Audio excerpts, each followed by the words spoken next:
Pix4D baziniai mokymo kursai. Kompanija Pix4D gamina įvairius produktus. Šiame mokymo kurse pakalbėsime apie Pix4D programinę įrangą. Būtent apie šią.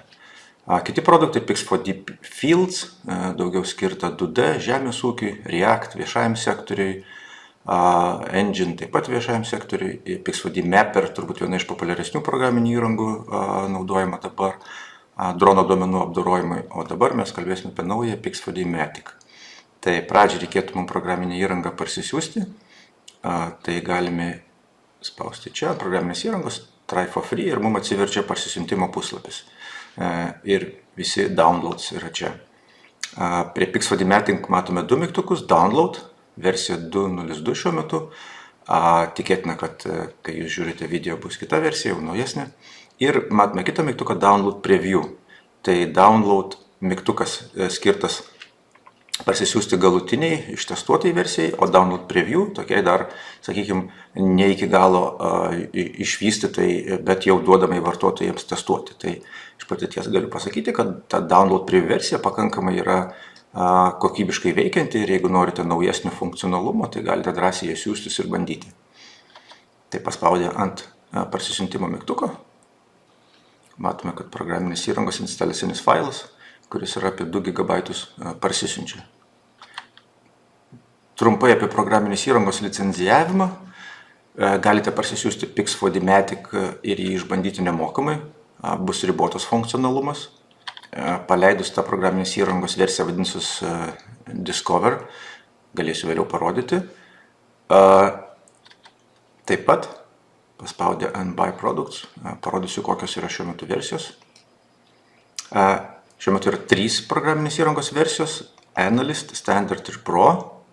Jeigu esate programinę įrangą anksčiau įsigiję, kuri vadinosi Pix4D Matic, be šitų žodelių Analyst, Standard ar Pro, tai atitiktų Standard versiją, kuri yra būtent skirta 3D duomenų fotogrametrijos apdorojimui. Analyst versija, tai čia funkcionalumas, kuris anksčiau buvo Pix4D Survey programinė įrangoj, o Pro versija apjungia abidvi Standard ir Analyst, arba kaip anksčiau vadinosi Matic ir Survey. Tai instaliacinis failas yra vienas ir tas pats, tik tai nuo jūsų turimos licenzijos pasileis Standard, Analyst arba Pro funkcionalumas. Susinstaliavus ir paleidus programinę įrangą, jums reikės turėti paskyrą Pix4D puslapyje, kad galėtumėte prisijungti prie programos.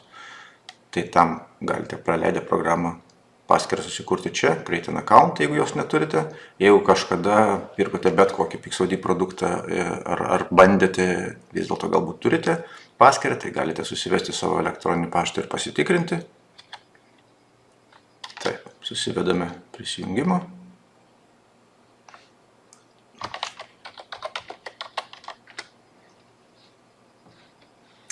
Ir prisijungime prie programinės įrangos.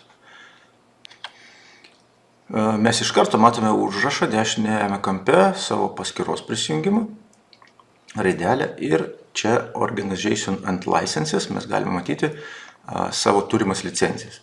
Tai mano atveju matom, kad Geonovus licenzijos gali būti jos priskirtos ne vienam darbuotojui, bet daugiau kuriem darbuotojui. Šiuo atveju Pix4D Matic, metinė prenumerata matome, yra 3 laisvos vietos iš 5 Pix4D Matic versijos ir Pix4D Survey yra 3 vietos iš 3 laisvos. Ir jeigu aš paspausčiau ant kažkurios iš tų versijų, tą licenciją savo prisiskirčiau.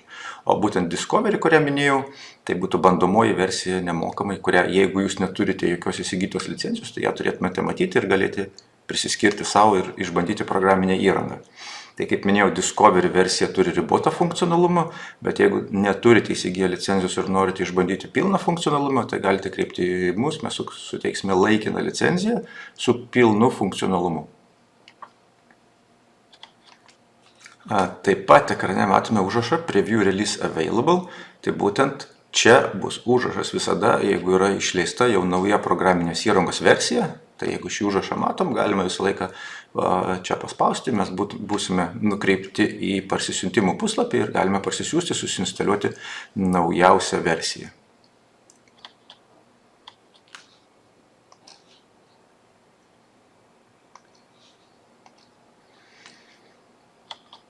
ir galime parsisiųsti iš to pačio puslapio naujausią prieinamą versiją.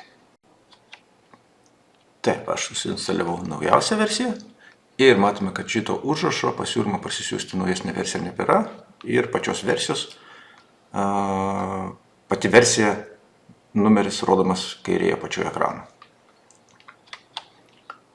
Šioje mokomoje medžiagoje naudosime didžiai M3-4E surinktus duomenis, nusikrovus iš bepiločio orlaivio SD kortelės duomenis. Turime 2 katalogus. Misija buvo atlikta Vilniuje, Savanorių prospekte.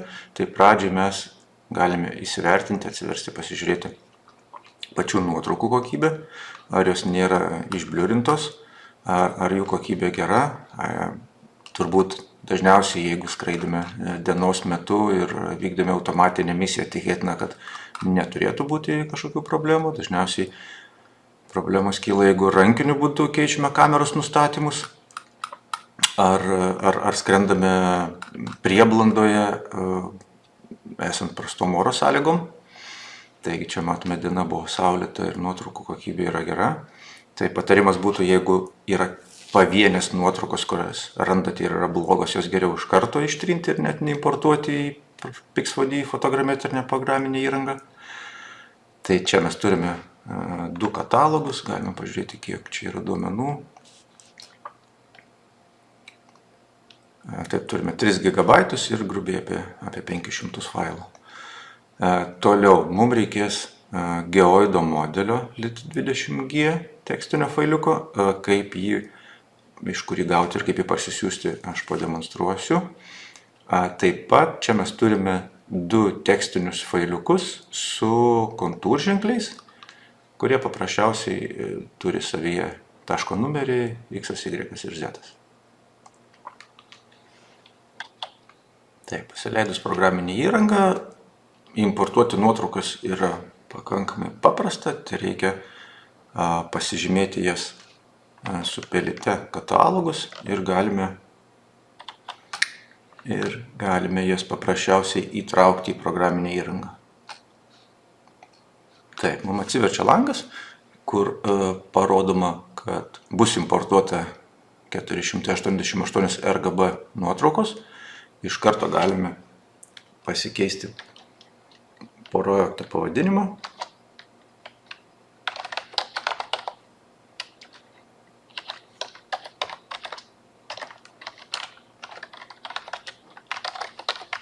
Taip, Savanorių PixFoD Matic mokymai. Galime pasirinkti katalogą, kur bus užsaugomas mūsų projektas. Patarimas būtų pasirinkti katalogą SSD diske. Jeigu jūs turite kompiuteryje ir HDD diską, tikėtinai jis bus gerokai lėtesnis negu SSD diskas. Todėl ir žalias nuotraukas, ir duomenų apdorojimo katalogą patarčiau nusirodyti SSD diske, o paskui vėliau apdorotus duomenis saugojimui galite dėti į HDD diską. Taip duomenų apdorojimas vyks žymiai greičiau. Tada sekančiame etape mes turime pasirinkti koordinačių sistemą, kurioje bus importuojamos nuotraukos ir apdorojami galutiniai duomenys. Tai šiuo atveju matote, kad man jau yra rodoma LKS94, LAS07 ir lit20G geoido modelis. Tai jis jau man yra parenkamas automatiškai nustatymuose nurodžius. Tačiau, jeigu jūs paleidžiate programinį įrangą pirmą kartą, čia tikėtina bus VGS koordinačių sistema nurodyta, todėl reikėtų užeiti čia, atžymėsiu default ir pasirinktume known CRS, spaudžiam LKS, pasirenkame, toliau vertical coordinate reference system, spaudžiame LAS ir pasirenkame LAS07 ir tuomet mums pasidaro aktyvus geoido importavimo laukas ir čia mes jau turėtume įsiimportuoti geoido modelį. Geoido modelį galime čia įsimportuoti tekstiniu formatu. Jeigu jūs jau turite geoido modelį parsisiuntę iš geoportalo, tai galite iš karto importuotis, jeigu jo neturite, galėsiu parodyti, kaip jį parsisiųsti iš geoportalo puslapio. Ir kai jau turite geoido modelį parsisiunti, spaudžiame import, nurodome ant tekstinio failiuko, open, jisai importuojamas. Ir kad kiekvieną kartą programinė įranga neprašytų iš naujo parinkti koordinačių sistemos ir geoido modelio, pažymime varnelę prie default CRS ir spaudžiame mygtuką Start.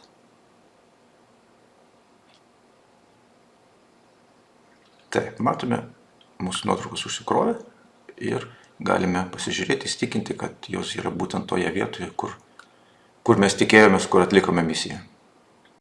Turbūt taip pat reikėtų paminėti, kam iš viso reikalingas geoido modelis programinėje įrangoje.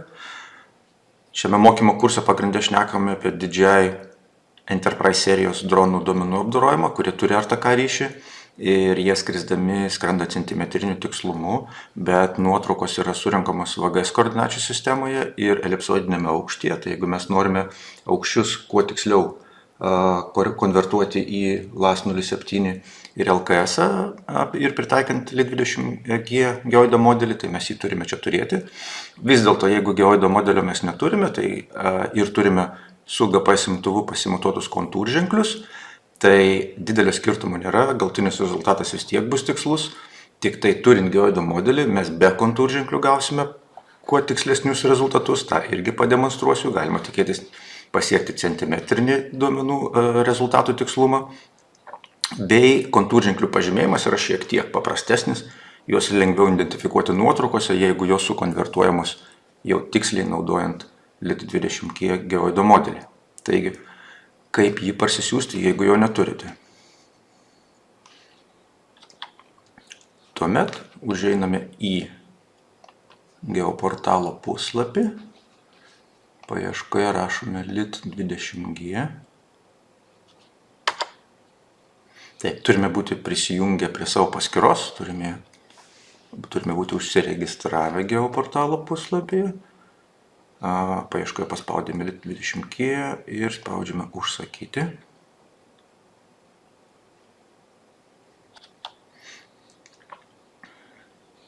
Taip, reikalinga visa Lietuvos teritorija. Tęsti. Toliau. Ir toliau. Taip. Ko gero, čia nėra didelio skirtumo, ką pažymėsime, nes vis tiek bus mums sugeneruotas failas su įvairiais formatais. Na, parinkime, pavyzdžiui, šį formatą. Ir spaudžiame toliau. Susipažinau toliau. Užsakyti.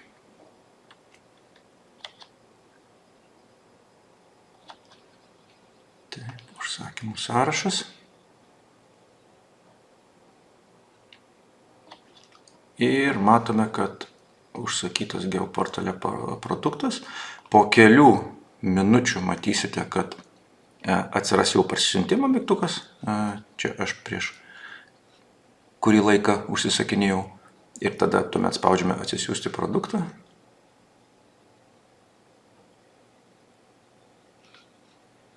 Ir turime zip failą, kuriame yra įvairūs geoido modeliai, tiksliau modeliai tie patys, tik tai įvairūs formatai. Ir mums reikės šiuo atveju txt failiuko, kurį randame čia. Tai mes jį galime įsikopijuoti į savo projekto vietą. Ir grįžtame Pix4D Matic programinį įrangą. Jau turime susimportavę duomenis. Matome, kad geoido modelis buvo panaudotas. Galime užeiti ant konkrečios nuotraukos, paspaudę ant kameras. Ir matome nuotraukų vagesnės koordinates, o apačioje eilutėje, pačioje apatinėje matome ir LKS koordinačių sistemoje koordinates ir taip pat matome altitude, šiuo atveju elipsoidinį aukštį matome 218, va šioje vietoje, o apačioje, apatinėje eilutėje čia matome jau sukonvertuotą altitudę. Dabar apžvelgsime pačią Pix4D Matic aplinką. Dabar esame 2D vaizde, tai galime matyti mūsų nuotraukų pozicijas. Ikonėlės kol kas nuotraukų mėlynos, po to, kai pradėsime apdoroti duomenis, matysime surištos nuotraukos bus žalios spalvos. Paspaudę ant konkrečios ikonėlės galime matyti konkrečią nuotrauką, jinai pažymima dešinėje pusėje. Ir paspaudus Space mygtuką galime tą nuotrauką įsididinti per visą ekraną. Dar kartą paspaudžiame Space mygtuką ir grįžtame į pradinę padėtį. Taip pat ta nuotrauka yra pažymima apačioje. Jeigu norime, matome nekokybišką nuotrauką, norime ją ištrinti, taip pat galime paspausti dešinį mygtuką ir Remove vieną kamerą. Galime pasižymėti ir daugiau nuotraukų ir jas ištrinti iš projektų prieš pradedant apdorojimo darbus. Tai paspaudus ant konkrečios nuotraukos galime matyti nuotraukos savybės. Tiksliau, čia prie nuotraukų savybių nieko nerodo, bet prie kitų, pavyzdžiui, vektorizuotų objektų čia bus matoma tam tikra informacija. Jeigu tūrių skaičiuosim, kaip pavyzdys, čia matysime rezultatus. Toliau, gal pradėkime nuo pačios pradžios. Matome viršuje mūsų projektą.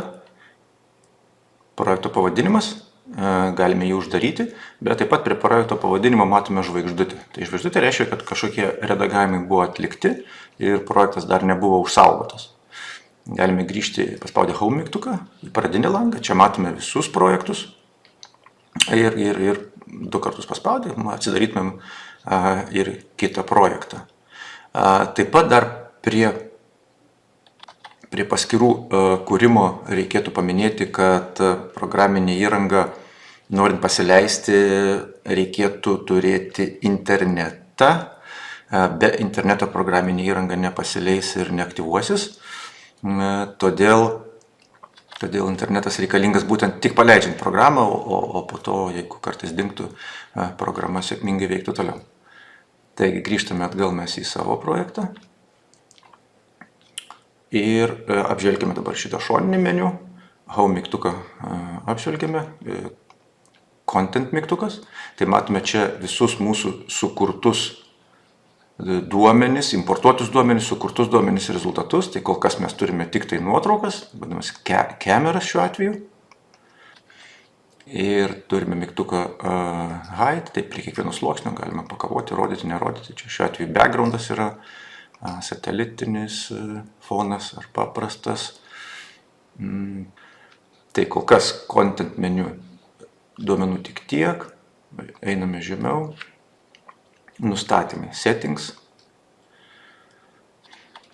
Vaizduojamų duomenų dydžiai, kaip pavyzdys nuotraukų dydis. Čia dabar esame 2D vaizde, tai vaizduojama ikonėlė, nieko mes čia nepakeičiame, bet paspaudę ant 3D vaizdo mes matome taip pat 3D erdvėj mūsų nuotraukas. Ir taip pat galime mes iš karto pastebėti, kaip buvo kartografuota, kad dauguma nuotraukų yra statmenai į žemę, nadir, bet viena juosta buvo praskrista kampu. Tai būtent šios praskirstos ir sufotografuotos nuotraukos kampu fotogrametrijai tikrai padės tiksliau apdoroti rezultatus.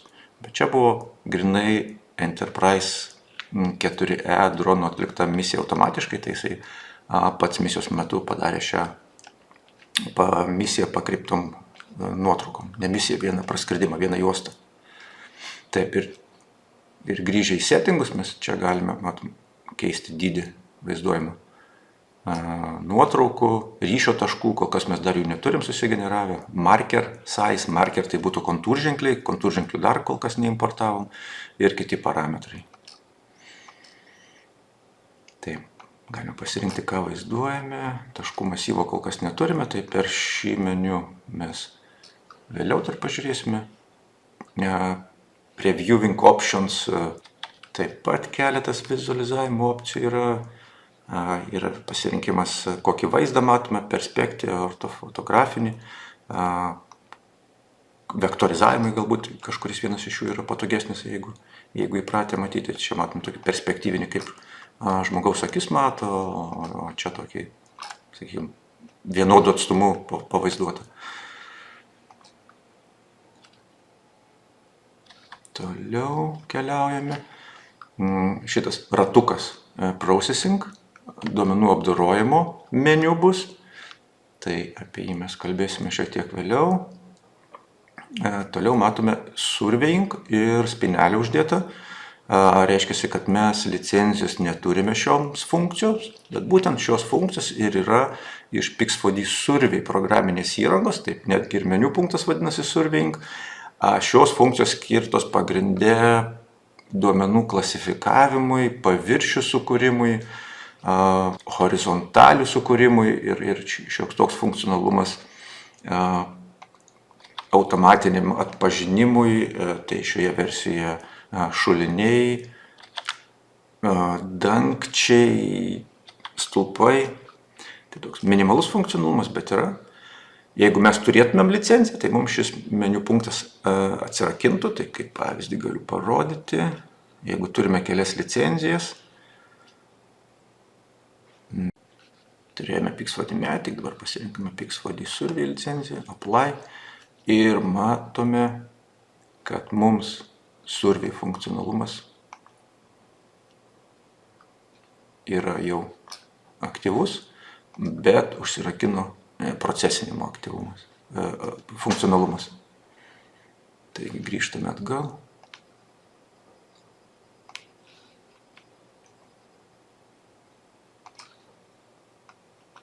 Pix4D Matic pagrindinį funkcionalumą. Tai kaip ir minėjau, šitas meniu jums turi būti aktyvus, jeigu turite Pix4D Matic standartinę licenciją, jeigu turite Pro arba Analyst, tai būtų tada ir šis funkcionalumas atrakintas. Reports, kol kas nieko čia nematome, nes jokio apdorojimo veiksmo dar neatlikome, bet čia bus galima matyti tam tikras duomenų apdorojimo statistikas, apie jas vėliau, istorija. Istorija naudinga tuo, kad čia galima bus paspausti ant kažkurio tais iš praeitų etapų, bus rodoma, ką mes atlikome ir grįžti, atsukti atgal, jeigu įvyko kažkokios klaidos ar vis dėlto norime kelias žingsnius žengti atgal. Taip. Toliau apatinėje juostoje matome taip pat visą apdorojimo eigą. Jeigu kažkokia klaida būtų, tai galima čia taip pat įsiskleisti, matyti, kas vyko. Tai čia dabar viskas žaliuoja, neraudonuoja, viskas tvarkoja. Mūsų kontūrženkliai, kurios neužilgo importuosime. Kameras tai nuotraukos importuotos. Section view galima būtų pasidaryti pjūvius rezultatuose, juos išsieksportuoti. Bei video failo sukūrimas, tokios mini apžvalgos, kurį galima bus išsieksportuoti MPEG-4 formatu, kaip pavyzdys. Vaizdas viršuje 2D, 3D, taip pat yra ant klaviatūros mygtukai dvejetas ir trejetas, jeigu juos paspaudžiame, tai galime mes greit tarp šitų vaizdų naviguoti. Apie nuotraukų pažymėjimo kontūrženklius šiek tiek vėliau ir taip pat yra mygtukas Pix4D Cloud. Duomenis galima nusiųsti į Pix4D Cloud, į debesį. Dabar, ką mes darome, tai visas duomenų apdorojimas vyks mūsų kompiuteryje, jokie duomenys nesiunčiami į Pix4D serverį. Beje, Pix4D kompanija priklauso ir yra įsteigta Šveicarijoje, tai nekeliauja duomenys kažkur labai toli, jeigu siųstume į debesį. Debesyje yra dvi opcijos – apdoroti duomenys, process, arba share, tik tai pasidalinti. Tai norint apdoroti duomenys, matome, kad reikalingi tam tikri kreditai, kurios galima papildomai įsigyti. Tuomet mes pasirenkame duomenų apdorojimo režimus, juos nusiunčiame į debesį ir ten vyksta apdorojimas. Tokiu atveju mūsų kompiuteris nėra apkraunamas, bet papildomai reikia nusipirkti kreditų.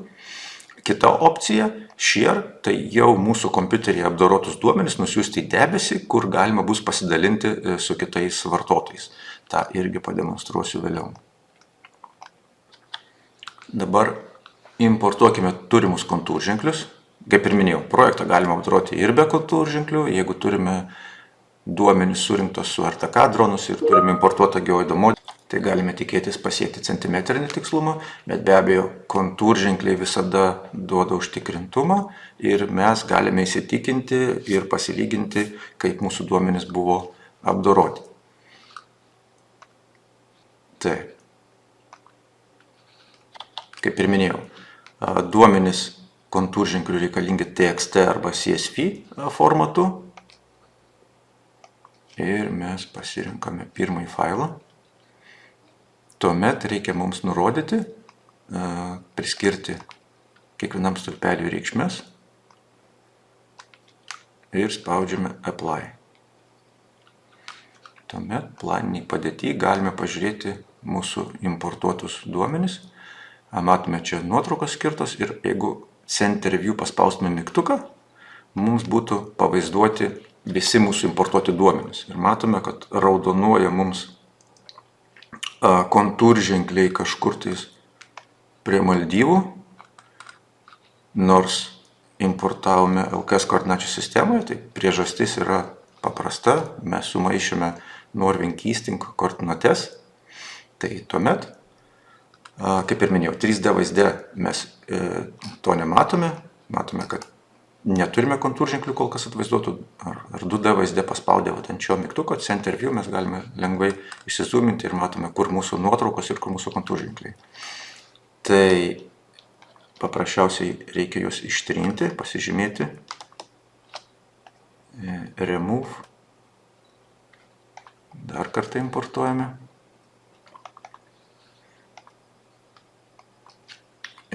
Ir spaudžiame Apply.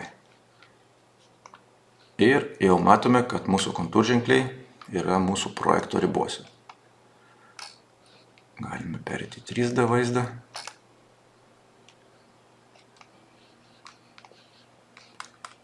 Taip pat matome, kad yra keli kontūrženkliai, kurie yra už mūsų projekto ribų. Tai juos galime mes pašalinti, kad jie mums paprasčiausiai nesimaišytų.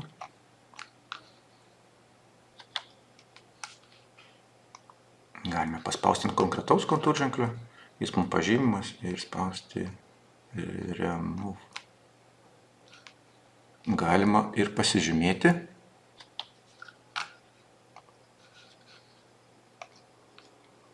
Pavyzdžiui, Rectangle Selection. Pasižymime, matome, mums jie yra pažymėti apačioje. Tada spaudžiame Remove. Taip, ir mes juos pašaliname. Mes turime ir kitą kontūrženklių failą. Galime įsimportuoti ir jį. Taip pat paminėsiu, kad prie šio meniu punkto su kontūrženkliais yra pieštuko simbolis. Ir čia galime pasikeisti koordinačių sistemą. Jeigu kartais susiimportavome duomenis ir pradžioje nenurodome koordinačių sistemoje, tai galime tai atlikti dar ir čia, keisti koordinačių sistemą. Taip, importuojame likusius kontūrženklius.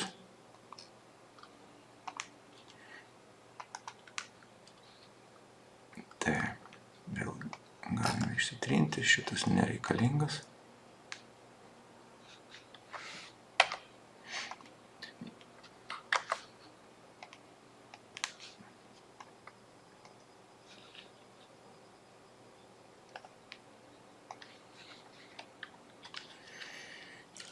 Taip pat paminėsiu, kad taško numeriai kontūrženklių gali ir dubliuotis, nieko tokio. Jeigu viename faile buvo tie patys ir kitame, tai čia programinė įranga pridėtų skaičiuką papildomai prie sekančio taško. Vis tiek jie susimportuotų tvarkingai. Tuomet periname į duomenų apdorojimo meniu ir perėsime prie pirmo punkto Calibration. Calibration reiškia, kad yra sukūriamas labai retas taškų masyvas ir surišamos nuotraukos tarpusavėje. Tai jeigu mes kartografavome su tinkamu persidengimu virš 70-80%, tvarkingai atlikta misija, tai kalibravimo metu mums visos nuotraukos bus surištos. Taip pat viršuje matome, kad galime mes pasirinkti template vadinamą, šabloną duomenų apdorojimo ir čia mes turime kelias opcijas. Tai kai buvo kartografuota nadir, kamera žiūrėjo į apačią, oblique, visos nuotraukos kartografuotos kampu, ar Pix4D Catch, tai Pix4D Catch yra aplikacija telefone ir galite jūs netgi su telefonu susifotografuoti, nusiskanuoti tam tikrą objektą ir importuoti į Pix4D duomenų apdorojimui. Jeigu naudotumėt iPhone telefoną su LiDAR kamera, tai būtų netgi importuojamas ir LiDAR failas tikslesniam taškų masyvo sugeneravimui, ne tik tai iš fotogrametrijos duomenų. Tai šiuo atveju mes pasirinkam Nadir template'ą, kadangi dauguma nuotraukų žiūri į apačią. Ir užeiname į calibration punktą, jį išsiskleidžiame. Kad meniu punktai būtų aktyvus, jį reikia pasižymėti. Pačiame calibration etape vėl mes matome template mygtuką. Ir čia turime sekančius pasirinkimus. Tai standartiškai siūlomas mums Large Scale and Corridor. Dažniausiai jį rinksimės, jeigu kartografuojame su dronu didesnius objektus, pavyzdžiui, kaip šiuo atveju. Turime ir kitų opcijų. Flat Scene Low Texture.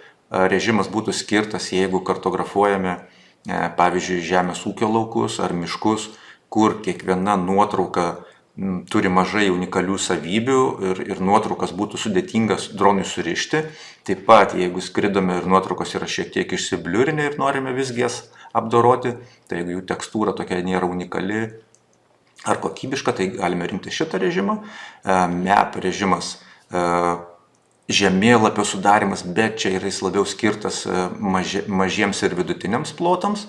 Tai naudojama daugiau kompiuterio resursų sugeneruoti tikslesnius rezultatus, bet jeigu mes turime kartografavime didelius plotus, tai tam yra paruoštas Large Scale and Corridor template'as. Model labiau orientuojasi į 3D rezultatų sugeneravimą, tai jeigu mes apskristume pastatą su Smart 3D misija naudojant DJI dronus, tai galime rinktis šį režimą. Taip pat verta paminėti, kad kartografuojant, jeigu mes norime gauti daugiau taškų, kokybiškesnį 3D modelį, tai žinoma reikia su dronu kartografuoti misiją daugiau, kad būtų nuotraukos paverstos kampu, oblique. Šiuo atveju mes orientuojamės labiau į ortofoto ir kelio paviršiaus sugeneravimą, tai kamera žiūri pagrindę į apačią. Toliau kiti režimai, Pix4D Catch, kaip ir minėjau, kartografuojant su Pix4D Catch aplikacija telefonu, tai netgi jeigu mes importuosime duomenis iš fotoaparato, tikėtina, kad jau automatiškai šitas režimas bus parinktas, bet jeigu ne, galime ranka parinkti ir Interior Scene, jeigu mes fotografavome, rinkome duomenis pastatoje viduje. Taip pat paminėsiu, kad jeigu dažnai apdoroti duomenis ir visą laiką juos apdorosite tuo pačiu pasirinkimu, tai galime susikurti ir savo template ir jį čia užsisaugoti Save as Template ir tada jūs prieš kartografuojant jums nereikės kiekvieną kartą nusistatyti iš naujo, o galėsite savo template pasirinkti. Taip. Pipeline. Apdorojimo eiga.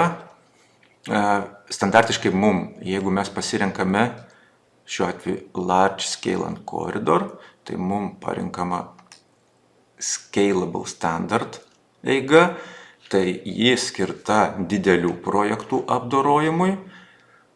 Jeigu mes kartografuojame mažesnės misijas, sakykime, keli šimtai nuotraukų, bet ne tūkstančiai nuotraukų, tai mes galime pasirinkti Standard režimą. Tikėtina, kad rezultatų kokybė bus šiek tiek didesnė anot gamintojo, bet juos sugeneruoti užtruks gerokai ilgiau.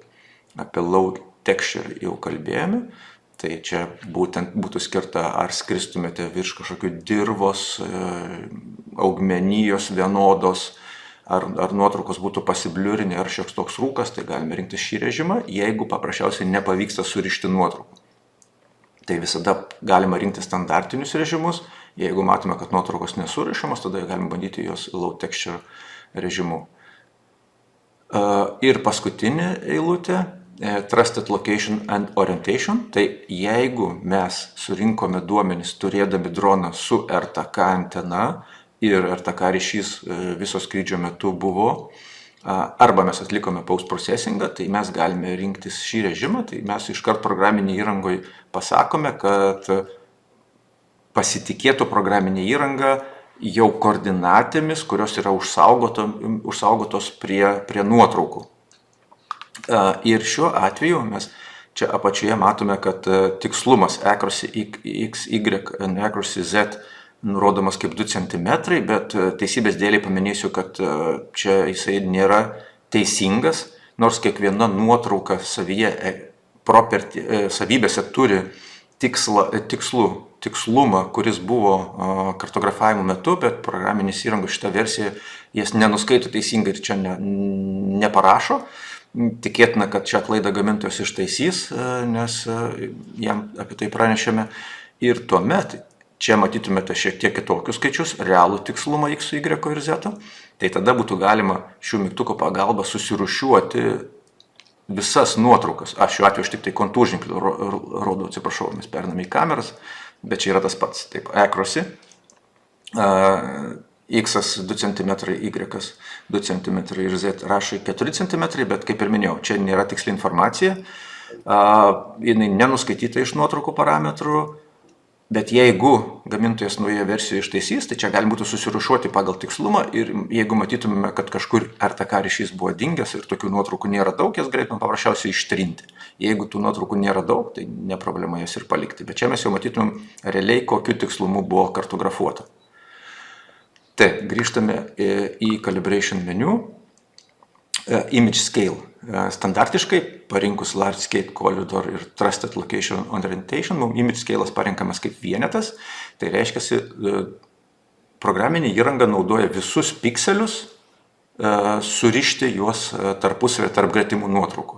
Jeigu mes parinktume, pavyzdžiui, 1/2 ar žemesnę reikšmę, tai programinė įranga nevertina kiekvienos nuotraukos atskirus pikselius, juos grupuoja tokiais blokais ir tuomet apdorojimas vyksta žymiai greičiau, bet yra tikimybė, kad nukentės šiek tiek duomenų apdorojimo kokybė ir tikslumas. Kaip pavyzdys, jeigu mums reikia tūrius apskaičiuoti, galime, ar mūsų kompiuterio parametrai yra silpnesni, galime rinkti šiek tiek žemesnį parametrą, todėl apdorojimas bus netoks tikslus, bet tuo atveju greitesnis. Tai šiuo atveju mes paliekame vienetą. Prie More Options yra daugiau advanced nustatymų. Čia galime mes labai daug dėmesio nekreipti, jeigu viskas vyksta normaliai apdorojami duomenys su šiais parametrais, čia tokie daugiau, sakykime, advanced nustatymai. Galime parinkti rankiniu būdu, kiek ryšio taškų bus, galime nurodyti, ar programinė įranga pasitikės nuskaitytais kameros parametrais, beje, kameros visi parametrai yra šiame meniu punkte, jie taip pat nuskaitomi iš nuotraukos savybių, properčių, arba, kitaip sakant, EXIF informacijos. Jeigu jūs patys norite pažiūrėti šitų nuotraukų EXIF ar tų properčių informaciją, tai galite Google'e parašyti EXIF read photos ir bus keletas paprastų puslapį, kuriuos įtraukia nuotrauką, jums parašys visus nuotraukos vidinius parametrus ir ten netgi matysite, kokios, kaip ir minėjau, tos yra RTK reikšmės. Taip. Tai parinkę šios parametrus, mes kol kas kontūrženklių nepažymėjome projekte, pažymėsime juos vėliau ir galime spausti Start mygtuką. Keletą kontūrženklių būtų galima pažymėti ir dabar, jeigu mes būtume skridę ne RTK režimu, tai tas mums duotų, kad nuotraukos būtų surištos tiksliau prie kontūrženklių ir mums sekančius kontūrženklius būtų žymiai lengviau pažymėti. Bet šiuo atveju, kadangi mes skridame su RTK ryšiu, tai mes tą galime ir nedaryti, kontūrženklius pažymėsime vėliau. Taigi spaudžiame Start mygtuką. Kol vyksta calibration duomenų apdorojimo etapas, galime apžvelgti kompiuterio parametrus. Jeigu planuojate įsigyti ar atsinaujinti savo kompiuterį, galime pažiūrėti, kokie komponentai labiausiai įtakoja duomenų apdorojimo greitį. Tai šiame etape, kaip matome, labiausiai yra apkrautas procesorius. Tai procesoriaus greitį, į procesoriaus greitį reikėtų atkreipti dėmesį renkantis, jeigu renkatės naują. Taip pat cores logical processor, tai vadinasi branduolių skaičių. Šiuo atveju matome, kad yra 32, tai galite pasilyginti su savo kompiuteriu. Operatyvinė atmintis 128 GB šiame kompiuteryje, daugumai projektų užtenka ir 64 GB. Visgi, jeigu generuosite 3D modelius, mesh modelius ir detalės tekstūras, tai jau ir 128 GB gali būti mažokai ant ribos. Nes paprasčiausiai, jeigu kompiuteriui trūksta operatyvinės atminties, tada jisai pradeda rašyti duomenis į diską ir tada apdorojimas labai stipriai sulėtėja. Toliau mes čia turime eilę įvairių diskų, tai mano rekomendacija būtų C diską, kuriame instaliuota programa ir operacinė sistema turėti SSD diską. Taip pat SSD diskų yra įvairių greičių, rekomenduočiau atkreipti dėmesį į tai ir išsirinkti greitesnį SSD diską. Kiti diskai yra HDD šiuo atveju, skirti duomenų saugojimui. Tai kai duomenys apdorojame C diske ir nuotraukas ir projektą, mes galime jį persikelti į didesnį diską saugojimui. Kaip pavyzdys, čia mes turime E-diską 16 TB. Toliau grafinė vaizdo plokštė, jinai daugumoj etapų, ypač šiuo etapu nuotraukų surašime, taip pat atlieka nemažai skaičiavimų. Tai taip pat siūlyčiau atkreipti dėmesį į vaizdo plokštę. Tai kaip pavyzdys, tokia vaizdo plokštė įsigyta prieš kelis metus, kainavo apie 1000 €, tai jos tikrai pilnai užtenka. Vienas iš vaizdo plokštės parametrų yra branduolių skaičius, kūda, tai taip pat galite lygindami plokštės atkreipti dėmesį ir į tai. Skiriasi vaizdo plokščių ir vidinė GPU atmintis. Taip pat irgi atkreipkite dėmesį į šį parametrą, kiek tos operatyvinės atminties yra. Sunku pasakyti, kiek jos reikia, bet šiuo atveju mes turim 24 GB, kurių tikrai sočiai daugumai projektų.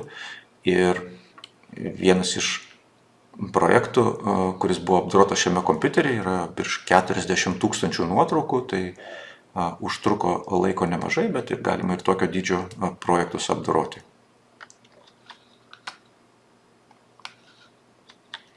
Taip, ir matome, kad jau 52% apdoroti.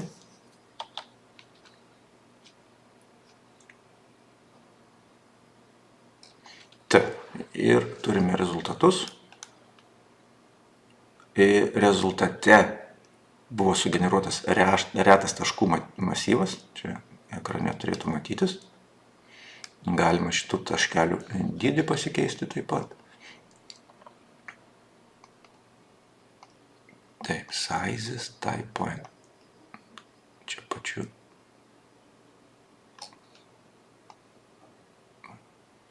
Jeigu prastai matosi, čia galime pasikeisti dydį. Grįžtame atgal ir prie content atsirado jau mums keletas papildomų meniu, kaip automatic type points, tai būtent 2 milijonai ryšio taškų, kurie buvo sugeneruoti. Kaip ir minėjau, čia akutė yra jungti, išjungti taškus. Kontūrženkliai mūsų čia importuoti taip pat atsirado. Ir matome, kad prie nuotrauko, mes dabar esame 3D režime, prie nuotrauko mums atsirado dar papildoma spalva žalia. Tai mes turime mėlyną spalvą pradinę nuotraukos poziciją, o žalią pakoreguotą. Tai kadangi mes čia skridome, šią misiją vykdome su RTK dronu, tai jų pozicija yra pakankamai tiksli ir matome, kad programinė įranga šių pozicijų surišant nuotraukų tą pusę praktiškai visai nepakoregavo. Tai tikėtina, kad mes apdoroję projektą ir be kontūrženklių gautumėm pakankamai gerą tikslumą, centimetrinį tikslumą. Jeigu čia matote, kad pozicija labai skiriasi, pavyzdžiui, aukštis Z skiriasi daug, tai yra tikėtina, kad ar jūsų geoido modelis neteisingai importuotas, ar konvertuojant jį nepasirinkote. Tai jeigu skridote RTK dronu, tai reikėtų tikėtis gauti ir matyti tokį vaizdą. Tuomet periname mes į reports, trumpa suvestinė, tai matome, kad average GSD yra 2 cm, GSD tai reiškia Ground Sample Distance, išvertus iš anglų kalbos, o kitaip tariant, kai sugeneruosime mes ortofoto, tai vieno pikselio dydis bus apie 2 cm. Tai reiškia, norint įžiūrėti nedidelius objektus, nuo 2 cm objekto gal mes ir neįžiūrėtumėme, nes čia vieno pikselio spalva būtų, bet kart 3 grubiai 6 cm dydžio tokį objektą mes jau galėtume bandyti identifikuoti ortofoto nuotraukoje. Projekto dydis, matome, kad buvo surištos visos nuotraukos, calibrated images 100%, 488. Jeigu čia matytumėt mažesnį skaičių, mažesnį procentą, kaip pavyzdys, dalis buvo nuotraukų nekokybiškų, ar programinė įranga jų nepavyko surišti, nes trūko identifikuoti jai objektų vienodų tarp nuotraukų, tai jeigu kažkuriame kampe būtų nesurištos nuotraukos, bet jums tai nėra svarbu, nes tikėtina toje tada vietoje jūs ir nesusigeneruotumėte taškų masyvų ir ortofoto, jeigu tai nėra svarbu, tai irgi galime vykdyti tolimesnį duomenų apdorojimą. Taip pat šiame etape galime susigeneruoti ir spausdintinę ataskaitą, ką mes ir padarysime. Tai po kiekvieno apdorojimo etapo yra galimybė quality report susigeneruoti, jeigu norim pasižiūrėti detalesnius apdorojimo rezultatus. Tai mes apie šią ataskaitą dar šiek tiek vėliau pašnekėsime, kai bus atlikti ir kiti punktai, nes mes tada matysime ir kontūrženklio apdorojimo rezultatus, bet toks greitas įsivertinimas galime ir čia pažiūrėti. Tai matome, kad kiek buvo ryšio taškų surišta, bet grubiai matom žalią varnelę, kameros optimizacija irgi buvo atlikta, šauktukas prie kontūrženklių, nes paprasčiausiai mes jų ir nepažymėjome. Dabar pakalbėsime apie kontūrženklių pažymėjimą. Šiame projekte matome, turime daug kontūrženklių pamatuotų ir importuotų. Nėra būtinybės tiek jų daug matuoti. Minimaliai, sakyčiau, linijiniam objektui, jeigu RTK ryšiu buvo matuota, tai pageidautina būtų poligono priekyje turėti, viduryje kontūrženklį, pabaigoje. Aišku, kuo daugiau kontūrženklių turim ir juos suvedame programinę įrangą, tuo tikėtina rezultatą turėsime geresnį, bet kaip ir minėjau, nėra būtinybės jų matuoti tiek daug ir ypač šalia vieno kito. Taip. Periname į kontūrženklių meniu. Prie kontūrženklių meniu mes turime kontūrženklio pasirinkimą tipą, tai GCP, MTP ir checkpoint. Tai GCP reiškia kontūrženklis, mes jį sužymėsime nuotraukose ir programinė įranga pagal tai patikslins nuotraukų koordinates. MTP tai būtų manual type point. Mes, jeigu neturime kontūrženklio kažkokioje kritinėje vietoje, darykime prielaidą, kad šioje vietoje mums nuotraukos nesusirišo, jos pavaizduotos čia būtų raudonai, ir jeigu jos nesusirišo ir mums jas yra būtinybė surišti, tuomet mes galime pasispausti ant reto taškų masyvo, susikurti rankinį manual ryšio tašką ir jį sužymėti nuotraukose. Tai tokiu atveju mes susikursime ryšio tašką ir programinė įrangai bus lengviau tas nuotraukas surišti. Tokiu atveju reikia pasižymėti tašką kažkokie labai geroje matomoje unikalioje vietoje. Būtų blogas galbūt pavyzdys ant kažkokios punktyrinės linijos, kad mes kitoje nuotraukoje galėtume sumaišyti, bet reikėtų ieškoti kažkokio unikalaus paprasto taško, kurį mums būtų lengva ieškoti vienoje ir kitoje nuotraukoje. Tai minimum kokiose 5 nuotraukose reikėtų pažymėti ir taip mes susikurtume rankinį tašką. Mums šiame projekte to nėra būtinybės daryti, mes turime daug kontūrženklių. Ir trečioji opcija yra checkpoint. Checkpoint reiškia, kad tas taškas nebus įtrauktas į nuotraukų koregavimo procesą, bet ataskaitoje programinė įranga palygins retą taškų masyvą su kontūrženkliu ir mes matysime, koks tikslumas yra toje vietoje. Tai rekomenduotina keletą taškų palikti kaip checkpoint, ypač jeigu mes daug jų turime prisimatavę kaip čia. O jeigu daug taškų neturime, tai tų checkpoint taškų iš viso nėra būtinybės mums žymėti. Mums svarbiau bent kelis taškus, minimum 3 pasižymėti kaip kontūrženklius.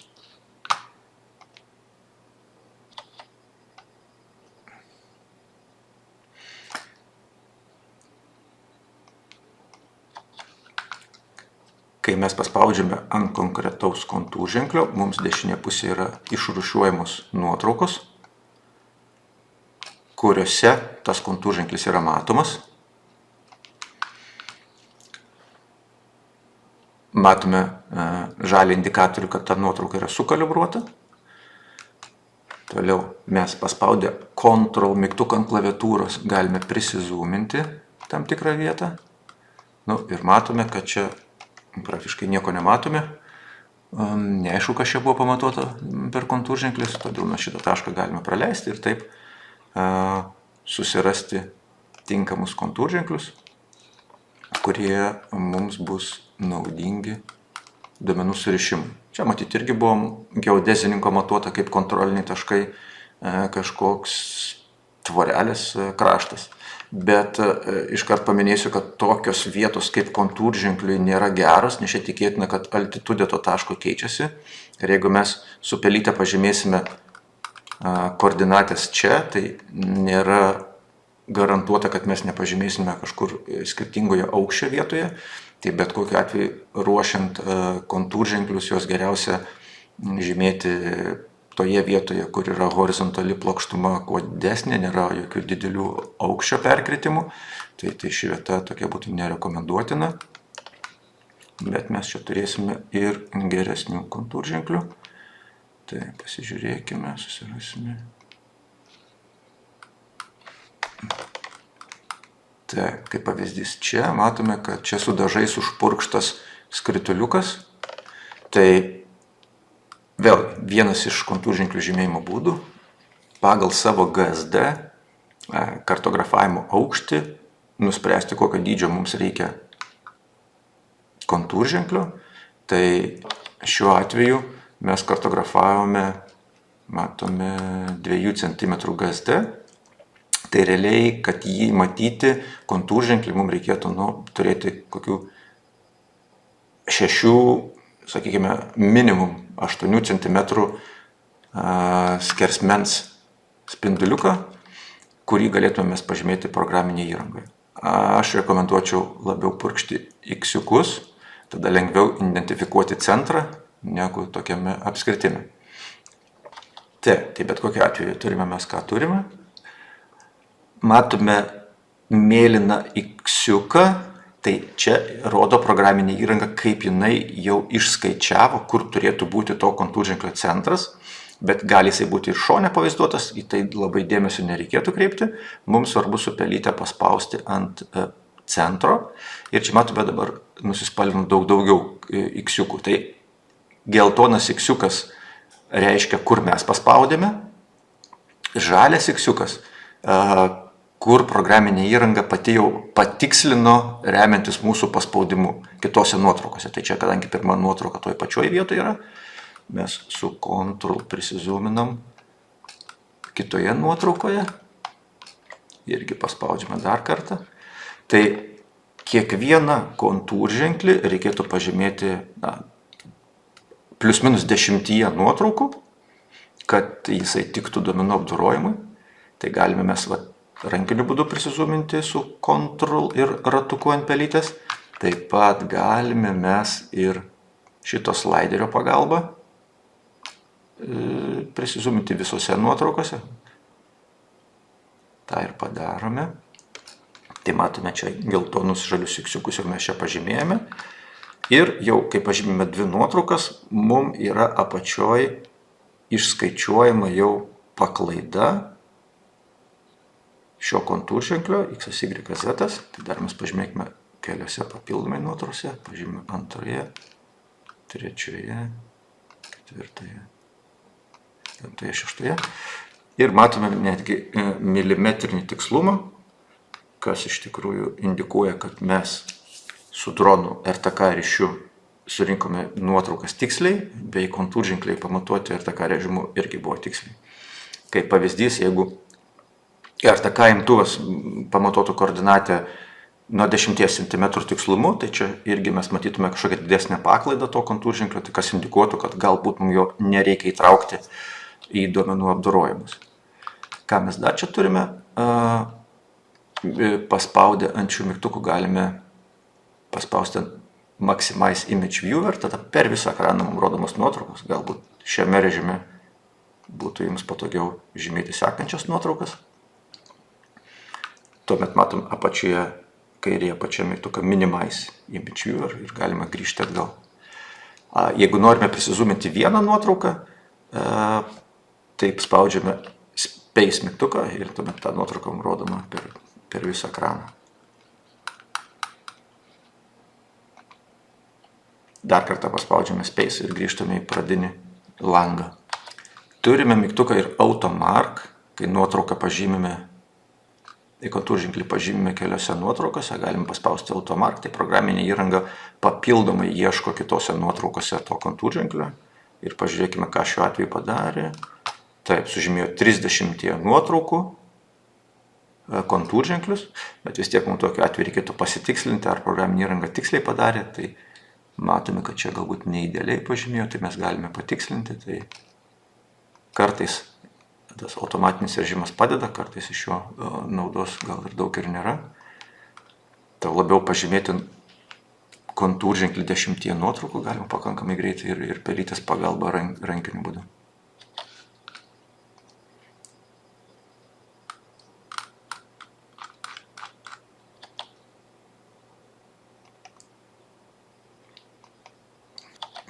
Ir, kaip minėjau, galima paspausti ant istorijos ir punkto, pažymėjau prieš Automark, kad man atstatytų kontūrženklių pažymėjimą, net paspaudžiau net dar daugiau.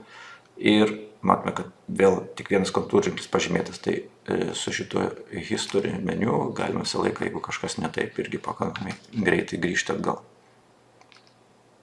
Tai aš pažymėsiu tuos kelis kontūrženklius vėl iš naujo, kad ir 6 nuotraukose. Taip. Ir tokiu būdu mes turime vieną kontūrženklį. Čia netgi ekrane, kai mes žymime nuotraukose, matome irgi vizualiai, kuriuose nuotraukose kontūrženklis yra matomas. Taip, pasirinkime kitą kontūrženklį. Galime sąraše paspausti, galima ir ekrane paspausti ant kontūrženklio. Čia vėlgi matome kažką nelabai aiškaus. Pasirinkime kitą kontūrženklį. Tai matome, kad jis netgi matomas iš tų įžambinių nuotraukų yra. Tai jeigu tikėtina, kad ne taip kokybiškai jisai matysis kontūrženklį, tai geriau juose tada ir net ir nežymėti. Pažymime vėl kažkur apie 10 nuotraukų reikėtų pažymėti. Taip pat dabar netyčia pelytę paspaudžiau šitoje nuotraukoje X-iuką ne ant kontūrženklio. Matom, čia užsidegė toks raudonas ratukas ir prie kontūrženklio raudonas ratukas. Tai jeigu tas raudonas ratukas, čia net ir parašyta Outlier Detected, reiškia, kad kažkas yra netvarkoj su tikslumu tame kontūrženklyje. Tai labai aiškiai indikuoja, kad reikia peržiūrėti. Ir šiuo atveju mes, jeigu patikslintumėm, turėtų tas ratukas dingti. Taip ir įvyko. Taip, tai pažymime dar keliose nuotraukose.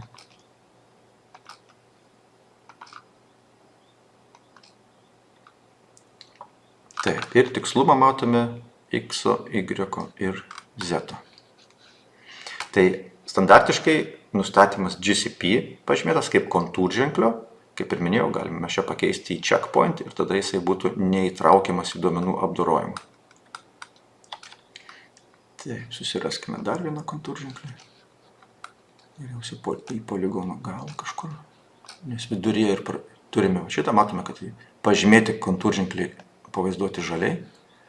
Šiuo atveju nupurkštas taškas ant šulinuko dangčio, vėlgi nėra labai paprasta identifikuoti centro. Šiuo atveju dar paminėčiau toj nuotraukai, matome, kad čia yra medžiai užstoja, tai geriau, jeigu neina identifikuoti kontūrženklio aiškiai, nežymėti jo tokiose nuotraukose.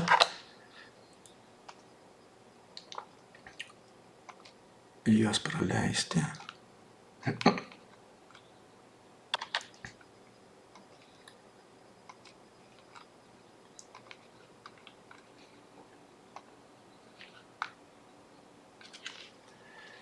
Taip.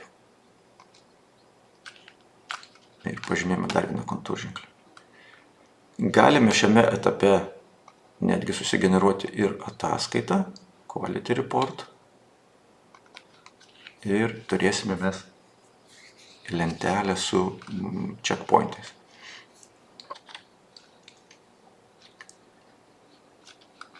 Taip, mums aktualesnė vieta yra patys kontūrženkliai,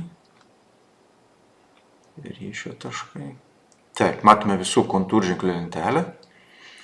Tiek, kad mes prie pačio kontūrženklio palikom GCP žymėjimą, bet kol kas į skaičiavimus neįtraukiam, tai čia jis, sakykime, kaip yra kaip checkpoint, bet mes galime jau iš karto matyti statistikas ir tikslumus mūsų duomenų prie kontūrženklio. Tai jeigu sugeneruotume ortofoto ir taškų masyvą, tai tikėtina, kad tikslumas ir būtų toks, kaip čia matome. Tai aš pasižymėsiu dar vieną tašką ir jį galėsime įtraukti kaip checkpoint ataskaitoje. Tai čia matome pamatuotas šulinuko centras tikėtina.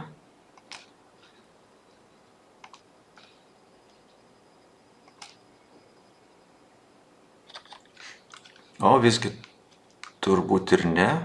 Matome, kad X koordinatė atitinka, o altitudė irgi atitinka, o Y yra, mums indikuoja, kad apie 30 cm.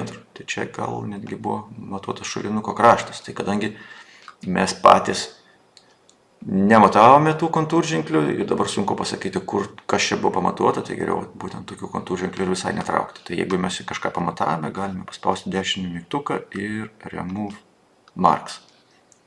Susiraskime kitą kontūrženklį.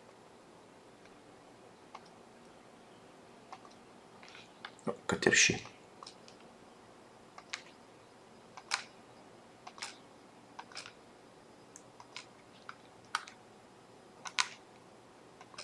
Taip, pasižymėjim. Tai padarykime taip, kad tada šį kontūrženklį mes pažymėkime kaip checkpoint, o kitus 3 paliekam kaip GCPs.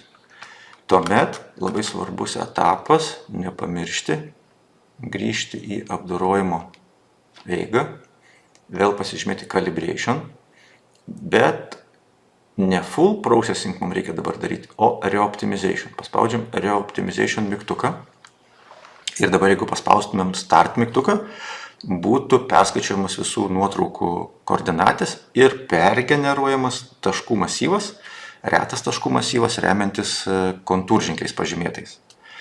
Jeigu mes norime, kad programinė įranga ieškotų ir patikslintų įtrauktų į skaičiavimą papildomas nuotraukos, jeigu nebuvo visos surištos, na šiuo atveju mūsų 100% yra nuotraukų surištų ir įtrauktų, ne tik patikslintų koordinatės, bet įtrauktų į projektą anksčiau nesurištas nuotraukas, tai tuomet mums reikėtų šiame etape pažymėti ir šitą rematch. Šitas etapas tada ilgiau užtruktų, bet yra tikimybė, kad papildomai programinė įranga įtrauktų naujas prieš tai nesurištas nuotraukas. Tai šiuo atveju mums to nereikia pažymėti, mes atžymime, paliekame tik tai reoptimization ir spaudžiame start. Šitas etapas dažniausiai ilgai neužtrunka.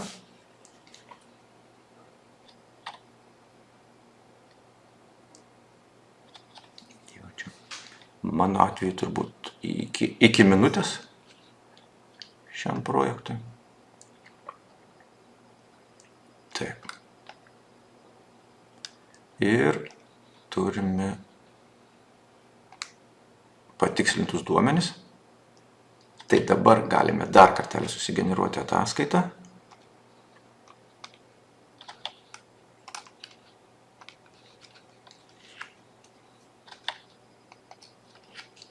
Ir jau matome čia visos varnelės.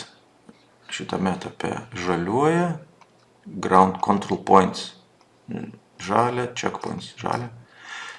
Ir tada atsisverskime lentelę ir matome, kad dabar turime dvi lentelės. Viena ground control points, 3 kontūrženkliai, kurie būtų pažymėti. Matom jų vidutinę paklaidą, centimetrinę.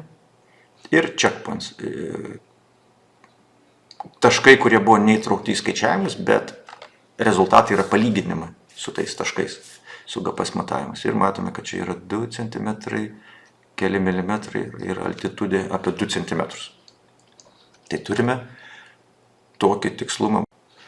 Jau dabar būtų galima vykdyti taškų masyvo ortofoto generavimą ir mums būtų sugeneruoti duomenys visame šiame poligone, bet jeigu norime, mes galime iš karto apsikirpti, nurodyti taip vadinamą region of interest, ar mums aktualią tik tai teritorija, tai tokiu atveju mums duomenys bus sugeneruoti tik tai tos teritorijos, pažymėtos teritorijos viduje, tai angliškai tas vadinasi, kaip minėjau, region of interest.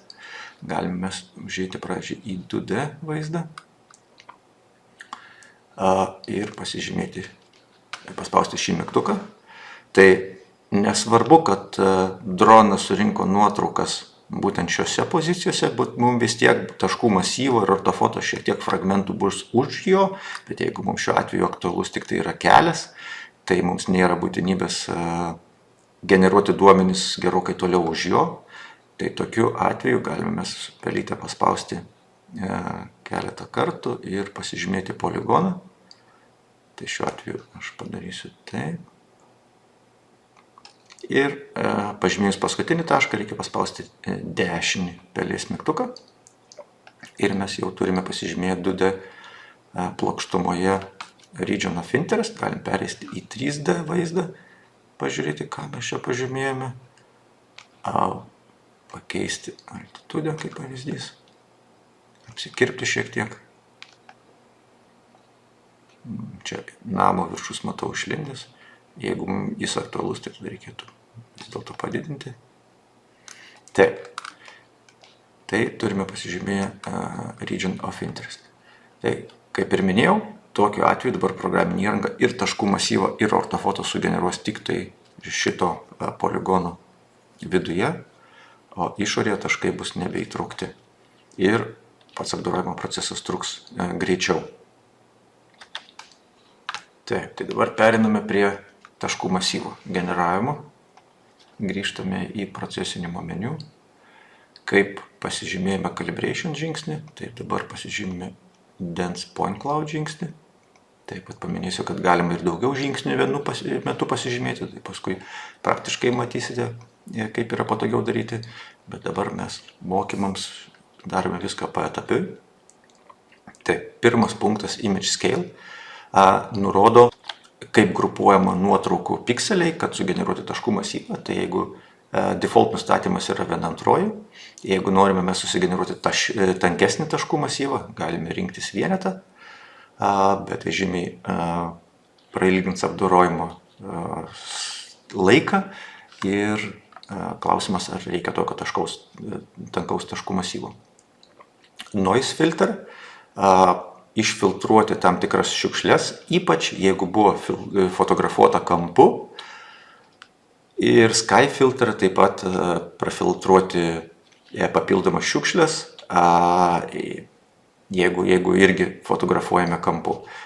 Šios dvi varnelės prailgina duomenų apdorojimo laiką, bet yra tikimybė, kad turėsime švaresnį taškų masyvą. Tai šiuo atveju aš palieku šias varnelės neįjungtas.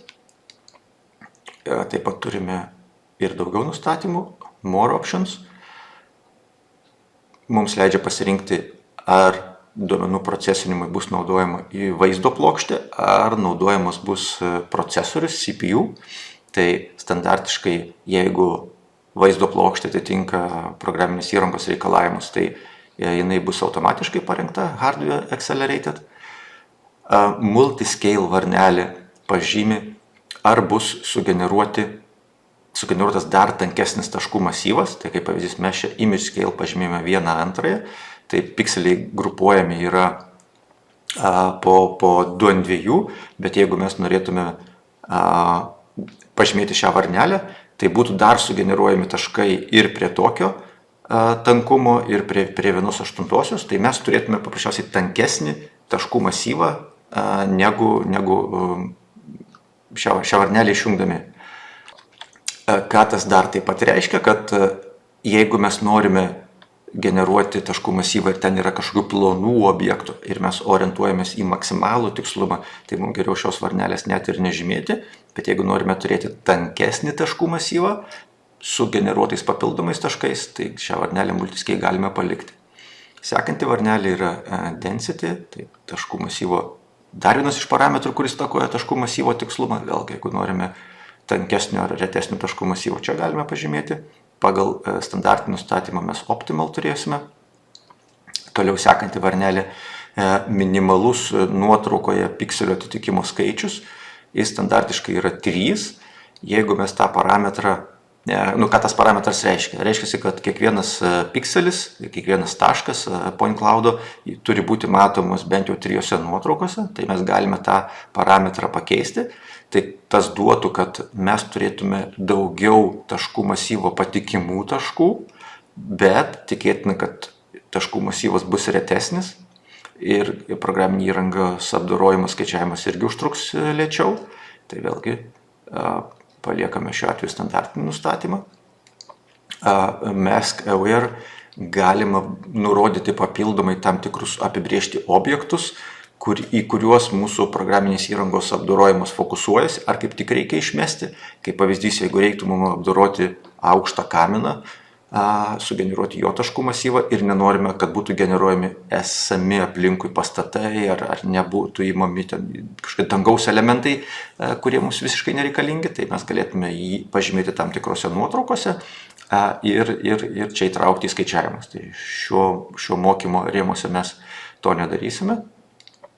Ir kaip ir viskas su dense point cloud nustatymais, spaudžiame generuoti.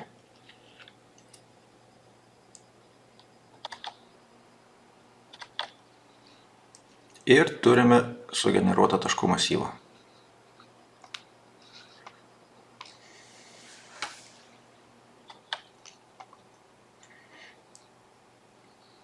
Galime išsijungti region of interest, kad jisai mums nemaišytų. Netgi ir nuotraukas. Automatinius ryšio taškus. Ir dabar ekrane turime dense point cloud. Ground control points mums irgi nereikalingi. Taip. Ir turime taškų masyvų. Be abejo, ant vertikalių paviršių taškų masyvas yra nekokybiškas ir retas, nes čia pagrindinis fokusas buvo į kelio paviršių ir 3D paviršių čia trūksta nuotraukų, nes nuotraukos realiai žiūrėjo tik tai, kaip matom, į apačią ir netgi baigėsi ties tais namais. Todėl ir taškų masyvas nėra labai gražus ties pastatais, bet mums pagrindė buvo aktualu kelias.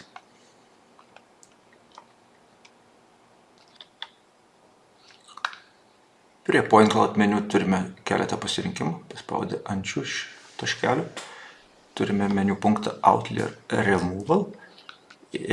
Papildoma funkcija pašalinti tam tikrus triukšmus. Tai programinė įranga taškų masyve ieško taškų, gretimų 8 taškų šiuo atveju, ir jeigu yra pavieniai taškai, tai juos paprasčiausiai pašalina. Galime ir šį funkcionalumą panaudoti. Taip pat čia galime pakeisti taškų masyvo vizualizavimą ir iš karto netgi čia išsieksportuoti norimais formatais.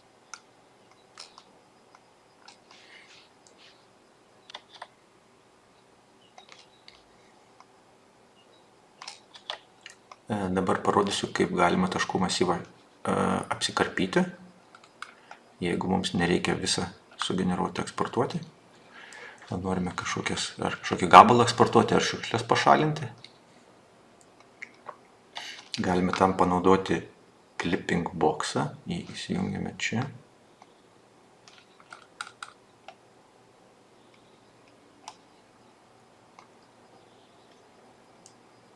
Ir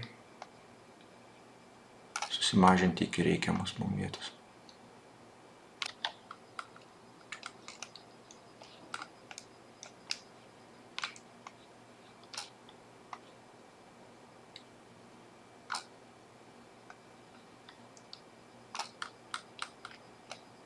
Tokiu būdu mums duomenis tvarkyti būtų patogiau.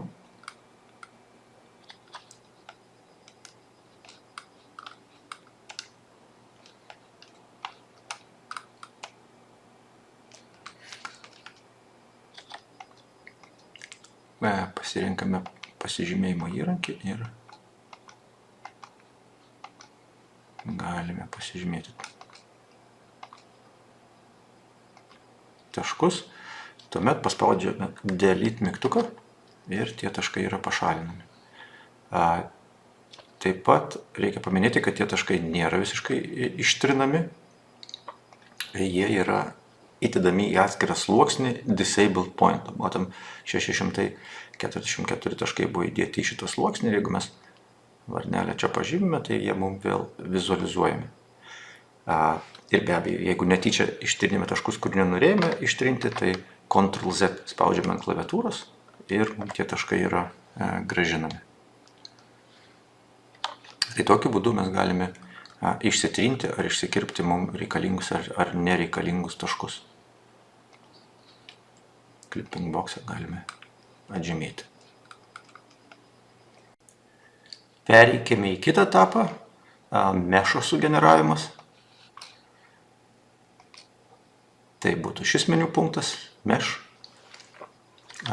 Mešas tai toks tinklelis, jeigu paprastai papasakoti, tai kaip ant taškų masyvo lyg užmestumėm paklodę ir gautumėm vieną paviršių.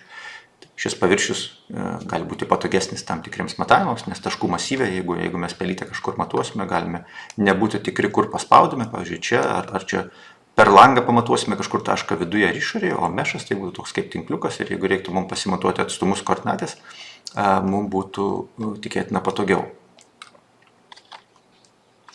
Taip, apžvelgime galimus nustatymus, pasižymime mesh, nurodome iš ko bus generuojamas mešas, tai šiuo atveju iš mūsų tankaus taškų masyvo. Programinė įranga taip pat leidžia importuoti papildomus taškų masyvus. Pavyzdžiui, mes surinkome su rankiniu skeneriu ar mobilia skanavimo sistema, galime čia juos importuoti kartu, apjungti ir iš jų generuoti mešą. Toliau galime mes pasirinkti, kokio detalumo mešą generuosime. Standartiškai mums siūlomas detail arba preview, tai sakykime, čia yra jo detalumas. Labai priklauso apdorojimo greitis nuo šito pasirinkimo. Jeigu mums reikia tokio preliminaraus pasimatavimo, gal mums preview užtenka, o jeigu norime pačio maksimalios kokybės, tai renkamės detail.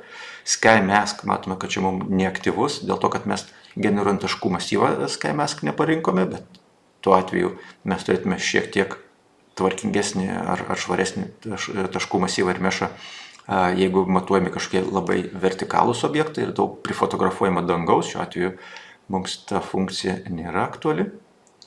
Toliau template nadir oblique ir pix4d catch. Tai šiuo atveju mūsų pasirenkame nadir, nes daugumą nuotraukų žiūri apačią. Model simplification. Tai VIC režimas yra siūlomas, kai yra skraidoma labai arti objekto. Atstumas tarp objekto ir nuotraukų yra nedidelis. Moderate yra skirtas daugiau catch aplikacijai ir kai duomenų bazės yra apjungtos, importuotas iš kelių šaltinių, o strong, kai yra fotografuota nadir būdu. Tai šiuo atveju mes strong ir pasirinkame. Tai reiškia, modelis bus supaprastinamas. Taip pat siūloma supaprastinti modelį ir pašalinti kažkokius triukšmus. VIC atveju mažiausiai bus pašalinimo atliekama, tačiau jeigu mes fotografavome kažkokias plonas struktūras, kaip telekomunikacijos bokštas, laidai kažkokie ir norime juos matyti, tai reikėtų pasirinkti mums strong režimą, kad kuo daugiau būtų šiukšlių pašalinama. Polygon aware, jeigu mes turėtume kažkokius poligonus nusibraižę, pavyzdžiui, ant fasadų, tai programinė įranga juos įtrauktų į mešą generavimą, generuotų mešą išlauždama pagal tas polilinijas. Turėtumėm tvarkingiau, gražiau lūštinti mešą. Ir taip pat mask aware, apie tai mes taip pat nekalbėsime šiuose mokymuose, bet čia galima būtų irgi pasižymėti konkretų objektą, kurį įtraukti, exclude arba include į skaičiavimus ir mes turėtume tada tik tai tą sugeneruotą arba kaip tik išmestą objektą, kuris mums yra aktualus. Interior improvement, paskutinė varnelė, jeigu mes generuojame mešą vidaus patalpų, tuo atveju programinė įranga stengiasi sugeneruoti kuo tolygesnius sienų, lubų, grindų paviršius, žinodama, kad čia yra pastatas ir tos sienos turėtų būti horizontalios vertikalios plokštumos. Tai irgi pagerina rezultatus. Taip pat vėlgi, jeigu nenorime mes visam objektui generuoti mešą, galime irgi panaudoti region of interest. Tai pabandykime mes tai ir padaryti. Dabar jis yra išjungtas. Mes turime jį įsijungti. Taip, ir mes jį galime pasikoreguoti.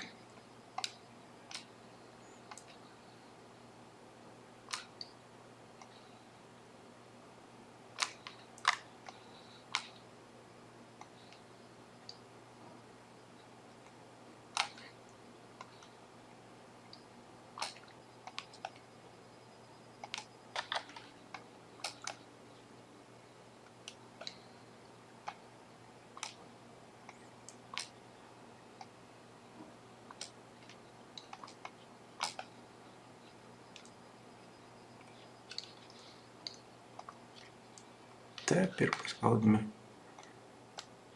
generuoti.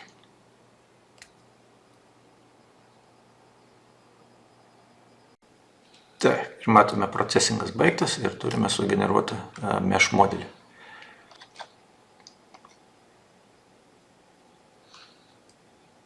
Galime įsijungti, išsijungti region of interest ir taškų masyvą ir dabar ekrane turime tik tai mešą. Ir galime pažiūrėti, kaip jisai atrodo.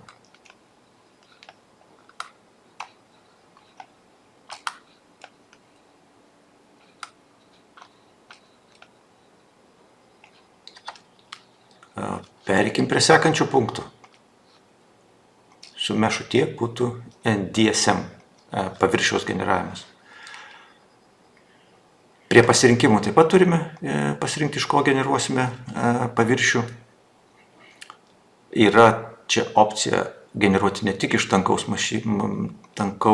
taškų masyvo, bet ir iš ryšio taškų. Jeigu norime greituoju būdu susigeneruoti, galime rinktis šią opciją, bet paviršius bus netoks tikslus. Ir aišku, kai generuosime ortofoto, tai irgi turės įtakos ortofoto kokybei. Tai dėl to rekomenduojame pasirinkti standartiškai taškų masyvą. Rezoliucija pagal default mums siūloma maksimali 2 cm. Jeigu yra poreikis, galima ją čia sumažinti. Aišku, padidinti jau negalėsime. Tai priklauso nuo kartografavimo tikslumo, bet sumažinti galime. Ir prie More Options turime daugiau pasirinkimų. Surface Smoothing, kiek paviršius yra supaprastinamas, ypač lūžio taškuose. Tai jeigu mes turime atviras teritorijas, žemės paviršius, tūrių skaičiavimai, tai galime palikti ir tokį nustatymą. Jeigu mes norime, kad pastatų kraštai būtų kuo aštresni urbanizuotose teritorijose, šią reikšmę siūloma sumažinti arba net parašyti čia 0. Interpolation, jeigu yra kažkokių taškų masyvės skylių, paviršius yra skylių ir norime jas užpildyti, tai galime palikti, kad interpolate holes. Polygon aware taip pat galime polilinijas nubrėžti tam tikrose vietose, kur reikia užpildyti skyles ir paviršius bus sugeneruotas paimama duomenys iš polilinijos kraštų. Mask aware taip pat, jeigu norime pašalinti kažkokius pastatus ar automobilius, irgi jos galime prieš tai būti apsibrėžus kaip mes ir čia juos pažymėti. Ir šiuo atveju spaudžiame generuoti.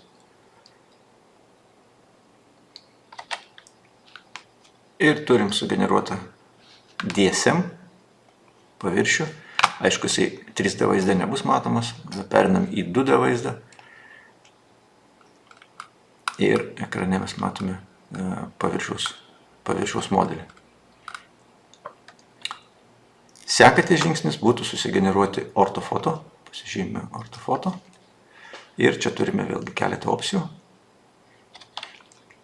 Blending algoritm leidžia pasirinkti šiuos 3 nustatymus. Tai reiškia, iš kiek nuotraukų būtų sugeneruojamas tam tikras ortofoto pikselis. Standartiškai mums siūloma minimal. Jeigu parinktume full, tai reiškia, tas pikselis būtų generuojamas iš visų matomų nuotraukų. Rekomenduotina naudoti standartiškai minimal. Ypač jeigu buvo kartografuojama besikeičiant apšviestumui. Pavyzdžiui, dalis objekto buvo suskraidyta vakare, tai kad neimti iš visų pikselių informaciją, o tik tai iš pačių geriausių. Tai siūloma palikti irgi minimal. Deghost siūloma pasirinkti šį nustatymą tuo atveju, jeigu buvo daug judančių objektų. Tai šiuo atveju mes kartografavome gatvėje, tikėtina daug automobilių judėjo, tai mes ir pasirinksim deghost metodą. Prie More Options turime Hardware Accelerated ar vaizdo plokštės procesorių naudoti, ar pagrindinį procesorių naudoti, tai čia standartiškai, aišku, pasirinkame Hardware Accelerated. Jeigu turime daug įžambinių nuotraukų, galime pasirinkti Oblique, mūsų atveju jos tik buvo kelias, tai šios varnelės nesirenkame ir Mask Aware mes taip pat čia nenaudojame. Spaudžiame generuoti ortofoto. Tai ortofoto irgi bus sugeneruota tai pačiai teritorijai, kaip mūsų Region of Interest yra paruoštas. Reikia turėti omeny, kad ortofoto generuojamas iš DSM ir jeigu DSM buvo kažkokių skylių ar netitikimų, tai viskas atsispindės ortofoto. Ir matome, šiuo metu susigeneravo ortofoto. Tai norint jį matyti, mums reikėtų išjungti paviršiaus modelį. Einame į sluoksnius, išjungiame mešą ir išjungiame paviršiaus modelį ir turime sugeneruotą ortofotą. Ir matome, kad deghosting funkcija pakankamai gerai suveikia. Matome tik čia automobilių kažkokių šiukšlių, bet iš principo atrodo, kaip Savanorių prospektas būtų visiškai tuščias, be jokių transporto priemonių. Puikiai ortofoto. Tolimesniam vektorizavimui ar eksportavimui. Prieš eksportuojant ortofoto dar mes turime galimybę ją redaguoti. Matome čia tam tikras šiukšles, galime pabandyti jas pašalinti. Spaudžiame ant ortofoto editor ir pasižymime teritoriją, kurią norime redaguoti. Paskutinį poligonų tašką paspaudus turime paspaudyti dešinį mygtuką ir mums yra užfiksuojamas poligonas. Ir dešinėje pusėje matome mums parinktas nuotraukas, iš kurių galime mes pasirinkti. Pavyzdžiui, parinkome šitą nuotrauką, kai automobilio nebuvo ir matome, kaip mūsų poligonas atrodys. Kairėje pusėje matome patch 1, mūsų šitas pažymėtas poligonas, kaip jisai atrodys pergeneruotoje ortofoto.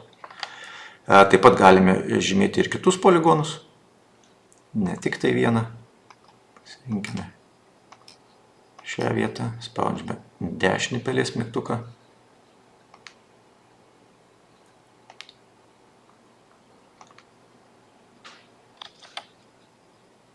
Bet šiuo atveju matom, kad kažkokio geresnio rezultato negauname. Galime pabandyti dar kitą vietą.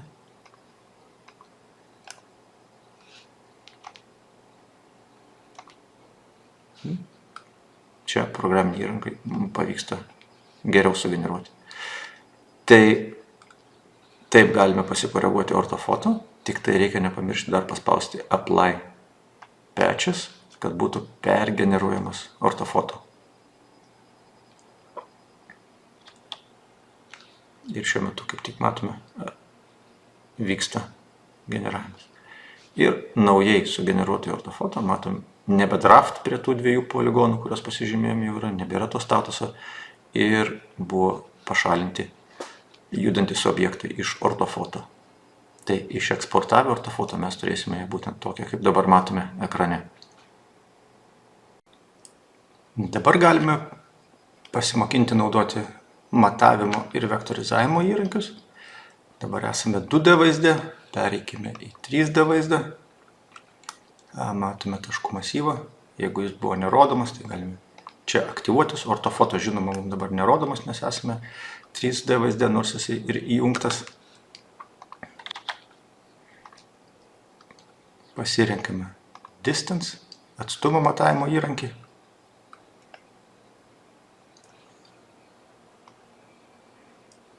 Paspaudžiame ant vieno vektoriaus, ant kito paspaudžiame dešinį mygtuką ir taip matavimas yra užbaigiamas. Matome atstumą. Jeigu yra noras, galime pasitikslinti kiekvieną vektorių nuotraukose, taip šiuo atveju galime užeiti į nuotrauką ir nuotraukoje nutempti vektorių. Ta reikia padaryti minimum 2 nuotraukose ir tada matavimas bus perskaičiuojamas. Tai padarėme, matome ant taškų masyvo irgi persistumė taškas.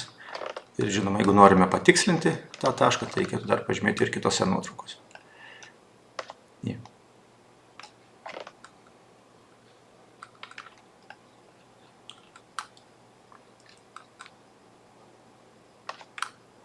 Taip, tik čia reikia nesusimaišyti, nes šiuo atveju dronas skrido į vieną pusę, matome, pažymėjome tašką čia ir čia, bet šita nuotrauka yra atvirkščiai pavaizduota. Tai mūsų norimas taškas jau yra ne toje vietoje, o štai čia. Taip. Prie properties turime matavimo atstumus, 2D, 3D atstumą, aukštį ir panašiai. Šie matavimai yra užsaugomi į aktyvų sluoksnį, kuris yra parinktas. Tai šiuo atveju matom layer 1, jį galima persivadinti. Matavimai.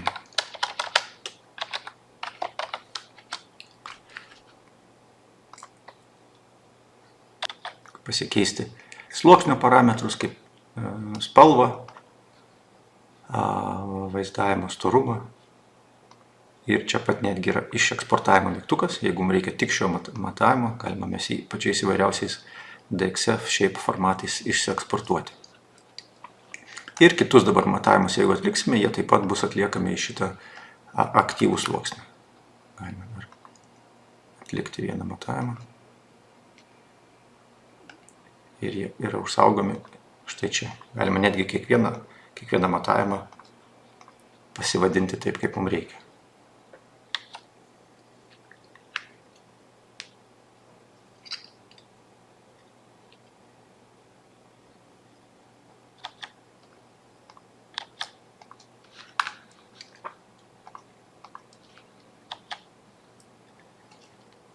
Taip pat čia galime pamatuoti Scale Constraint and Orientation Constraint.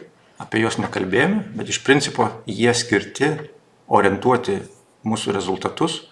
Jeigu neturime kontūrženklių arba dronas yra be RTK antenos, Scale Constraint mes pamatuojame tam tikrus atstumus taškų masyve ir turime nurodyti realų atstumą, kurį mes išsimatavome vietovėje. Tuomet bus atliekamas geometrijos koregavimas pagal šios matavimus. Bet kaip ir minėjau, jeigu mes skrendame su dronu, su RTK, šie nustatymai mums neaktualūs. Taip pat galime pasimatuoti pavienius taškus.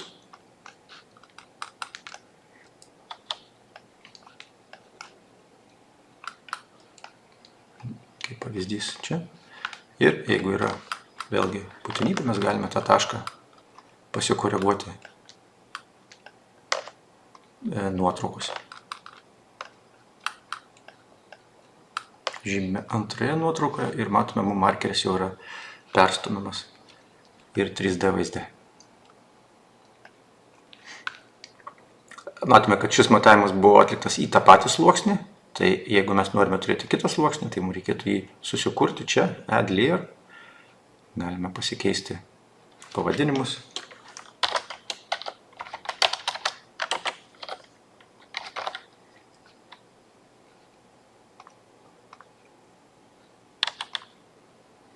Ir, pavyzdžiui, taškinį pamatuotą tašką perstumti į šitą sluoksnį, pasikeisti jo spalvą į kažkokią kitą. Tai va, kaip pavyzdys, turime du sluoksnius, viename yra lininiai matavimai, kitame taškiniai matavimai.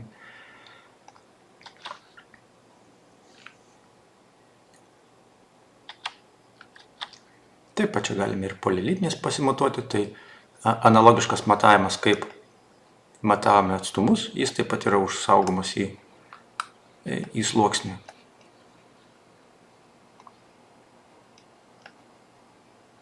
Tik jame gali būti daugiau verteksų. Taip, toliau. Analogiškai poligonas, apskritimas ir kitos geometrinės figūros. Tai taip mes galime pasimatuoti įvairius taškinius ar lininius simbolius ir juos išsieksportuoti į kitas programinės įrangas. Dar prieš matuojant taškų masyvę rekomenduojama pasikeisti vaizdą iš perspektyvinio į ortofotografinį. tą galime padaryti prie vizualizavimo meniu, čia, ortofotografik. Taip, tai mes dabar matysime ne perspektyvinį vaizdą, bet mums pamatuoti šiek tiek bus paprasčiau. Ir tą pakeitimą mes galime paspausti netgi ekrane dešinį mygtuką ir ortofotografik perspective view galima čia pasikeisti. Tai tokiu principu atliekame matavimą.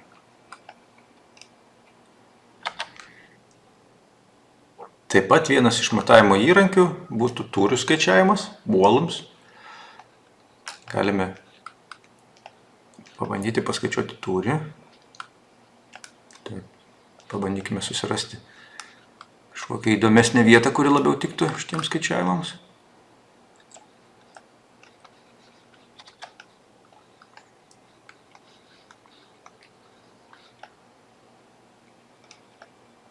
Na, kad ir šitą reklaminį stendą pabandykime paskaičiuoti, jo tūrį.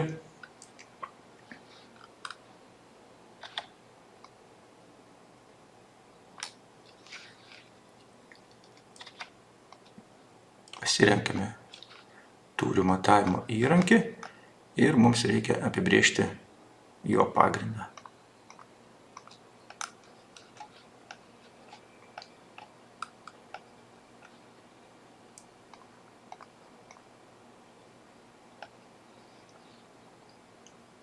Taip, ir baigus žymėti paskutinį vektorių, paspaudžiam dešinį pelės mygtuką. Taip mums yra sukuriamas pagrindas, kaip matome čia ir prie žolės pasižymėjo, bet kaip pavyzdžiui turėtų būti aišku. Tai pasižymėme pagrindą.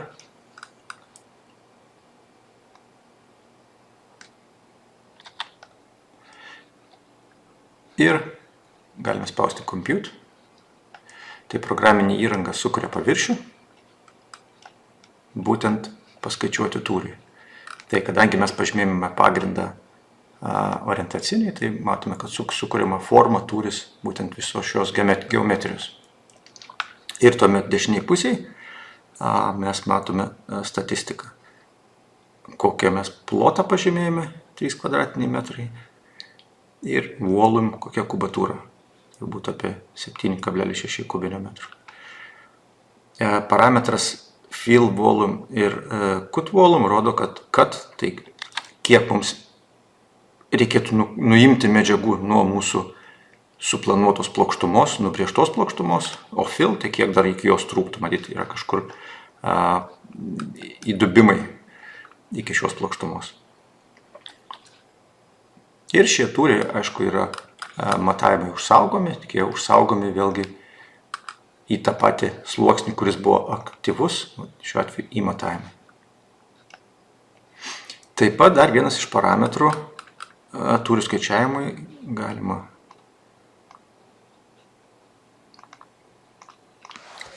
galima nurodyti pagrindą, nuo kurio skaičiuojamas tūris. Tai prie tūrio pavadinimo, čia yra align vertices, paspaudžiame ir šiame punkte mes galime nurodyti kažkokį tai konkretų paviršių, jeigu turime jį pasimatavę, arba nuo išvidurkintų viršutinių taškų, vidurinių arba žemiausių taškų. Tai kaip pavyzdys mūsų atveju, jeigu mes matome, kad čia buvo šaligatvis ir norime tūrį skaičiuoti nuo jo, tai galime paspausti, kad skaičiuotų nuo žemiausių taškų ir matome, mūsų pagrindas yra perprojektuojamas į žemiausius taškus ir dabar mes jau turime paskaičiuotą pagal šį pagrindą. Teisingai, reikia dar paspausti compute. Tai buvo 7,6 kubinio metro, tai matome dabar 8,1 kubinis metras. Ir jeigu reikia, galime vėl šį pagrindą keisti ir atlikti compute skaičiavimus iš naujo.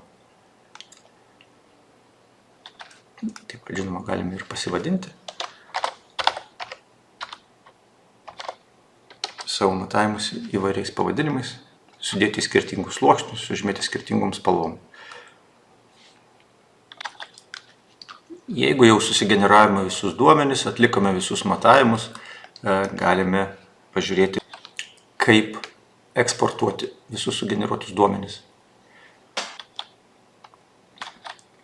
Vėl grįžtame į Processing menu ir paskutinis punktas Exports. Galime susižymėti iš karto, ką mes norėsime eksportuoti, tačiau yra dar papildomų nustatymų prie kiekvieno iš eksporto. Tai pasirinkę taškų masyvą, galime LAS eksportuoti, tai čia būtų suspaustas, sukompresintas taškų masyvas. Rekomenduotina, jeigu programinė įranga palaiko, bet dauguma AutoCAD palaiko, eksportuoti LAS 1.4 formatu. Tai turėsime išeksportuotą taškų masyvą LAS formatu, jeigu reikia, galime ir tekstiniu formatu išeksportuoti. Tuomet yra dar galimybė išeksportuoti taškų masyvą sugeneruotą nuo mešo. Jisai nebus toks tikslus, bet jis paprasčiausiai neturės skylių. Realiai, kaip jūs matėte, mešą mūsų pavaizduotą ekrane, tai jis tik bus paverstas į taškus. Ir čia irgi turime papildomų nustatymų. Taipogi mešą, jeigu reikėtų mums išsieksportuoti. Formatą galima pasirinkti patį įvairiausią FBX. Autodesko produktai palaiko, OBJ pats populiariausias, turbūt open sourcinis formatas. SLPK SRI produktų formatas. Tuomet DSM ir ortofoto. Galime dar užeiti į ortofoto. Ortofoto yra irgi įvairių nustatymų, galima viską eksportuoti, visą ortofoto kaip vieną ortofoto, galima ją sudalinti gabaliukais į tailus, taip vadinamus, nurodant pikselių rezoliuciją. Čia rankiniu būdu negalima jas nurodyti, tik tai iš pasirinktų opcijų galima pasirinkti, kokiais gabaliukais bus sudalinta. Taip pat pasirinkti formatą, tai ir kokius suspaudimų išeksportuosime. Jeigu mums reikalingos ortofoto ir pririšimo koordinatės, tai mums reikėtų pasirinkti dar ir šią varnelę TFW, pririšimo failas, kad būtų sugeneruotas. Ir čia apačioje mes matome, kiek užims ortofoto, šiuo atveju beveik 1 gigabaitą, ir kokios rezoliucijos jis bus. Taip pat galima susigeneruoti čia ir paprastesnės rezoliucijos ortofoto, tai šiuo atveju parinkam 25%, matom, kad tik 63 megabaitai beliko iš 1 gigabaito ir bus 8 cm pikselio rezoliucijos ortofoto sugeneruotas. Ir paspaudus Start, mums išsieksportuoja visi duomenys, o juos paprastai rasti galime paspaudę ant File, Open Project Export Folder. Ir čia mes rasime visus išeksportuotus sugeneruotus duomenis ir rezultatus. Čia taip pat matau dar vieną iš meniu punktų, kurį verta paminėti, Find Images. Tai jeigu jūs savo nuotraukas projekto perkeliate į kitą vietą ir atsidarėte projektą ir projektas neranda žalių nuotraukų surinktų dronų, tai čia galite jas pažymėti, tada jos vėl bus vaizduojamos, jeigu jums jos reikalingos projekto patobulinimui ar projekto pakeitimams. Ir dar tuo pačiu matau, kad matome pranešimą pačioje, kad the disk is almost full ir gali neužtekti vietos duomenų apdorojimui. Tai čia nuo šios mokomosios medžiagos video kūrimo diskas užsipildė ir nuo šių rezultatų generavimo, tai vis dėlto rekomenduojama pastoviai pažiūrėti, kad užtektų diske vietos ir prasivalyti, nes palikus duomenų apdorojimui, kaip pavyzdys per naktį, galime rezultatų ir nerasti. Tai turime tada sugeneruotus visus rezultatus, atlikę matavimus. Toliau pademonstruosiu, kaip tuos duomenis galime nusisiųsti Pix4D Cloud. Mygtukas štai čia. Paspaudus šį mygtuką, kaip ir pasakojau anksčiau, galima buvo nusiųsti ir dabar galima nusiųsti žalius duomenis, pavyzdžiui, nuotraukas ir atlikti ortofoto taškų masyvo mešo generavimą debesyje. Tam reikalingi mokami kreditai. Taip pat matau dar opciją, kad dabar debesyje yra gamintojas padaręs ir Gaussian Splat apdorojimą. Tai naujos technologijos 3D mesh modelis, kuris turi žymiai geresnę kokybę ir yra žymiai lengvesnis. O mes siūsime dabar, spausime mygtuką Share ir nusiūsime apdorotą taškų masyvą, mesh, surface modelį, ortofoto, quality reports mums nereikia. Layers, galime taip pat taškus matavimus, ką mes esame pasimatavę, irgi pažymėti, kad juos nusiųsti į debesį. Paspaudžiame Share ir matome statusą, duomenys yra šiuo metu siunčiami. Kol duomenys yra siunčiami į cloudą, mes galime dar pažiūrėti video vaizdų sukūrimą. Jisai veikia tokiu principu, kad mes galime padaryti gražų filmuką, jeigu yra toks poreikis. Tam, pavyzdžiui, mes įsijungkime mesh modelį, taškų masyvą galime išjungti. Ir jeigu norime mes padaryti tokią paprastą apžvalgą, pasirinkame vaizdą, spaudžiam Save Current View, tada pasirinkame kitą kampą, matome šitą kamerą, iš kurio kampo žiūrės. Parinkame kitą vaizdą ir taip susidedame visus vaizdus, kurie mums aktualūs.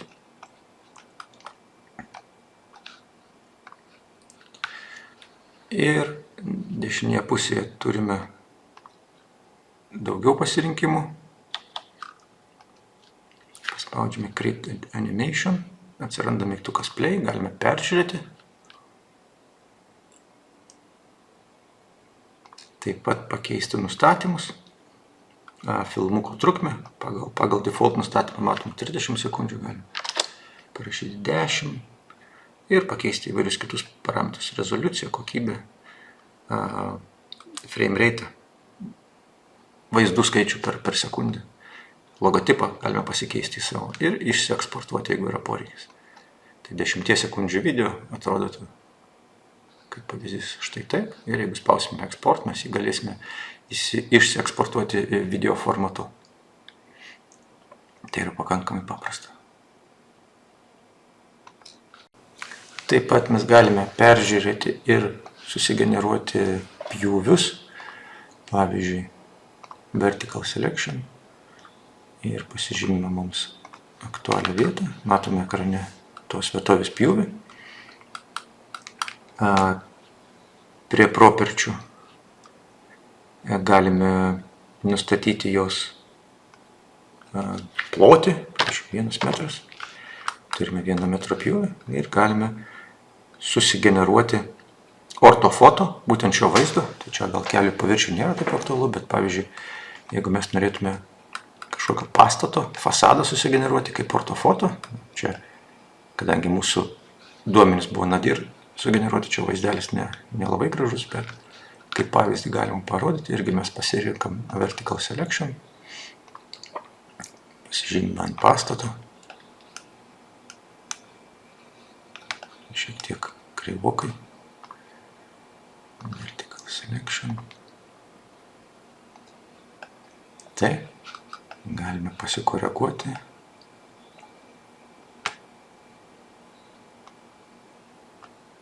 Šiek tiek.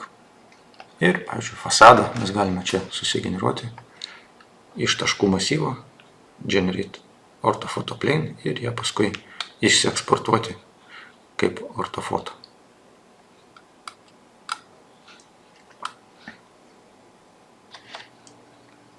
Ir mūsų duomenys buvo nusiųsti prieš tai Pix4D Cloud'ą. Mes galime dabar užeiti ir naršyklėje atsiversti. Turime prisijungti prie savo paskyros.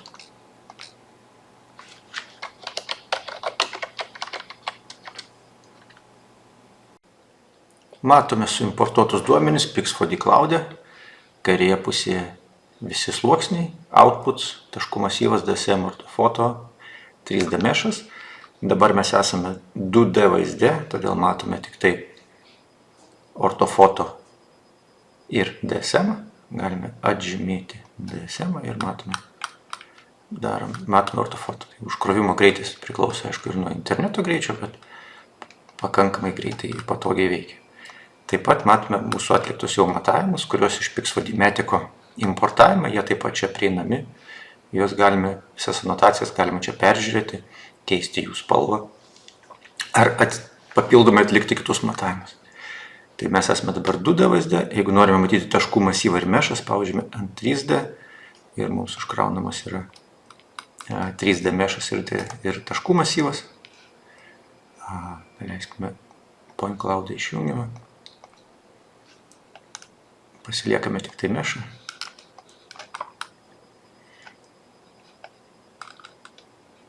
Taip.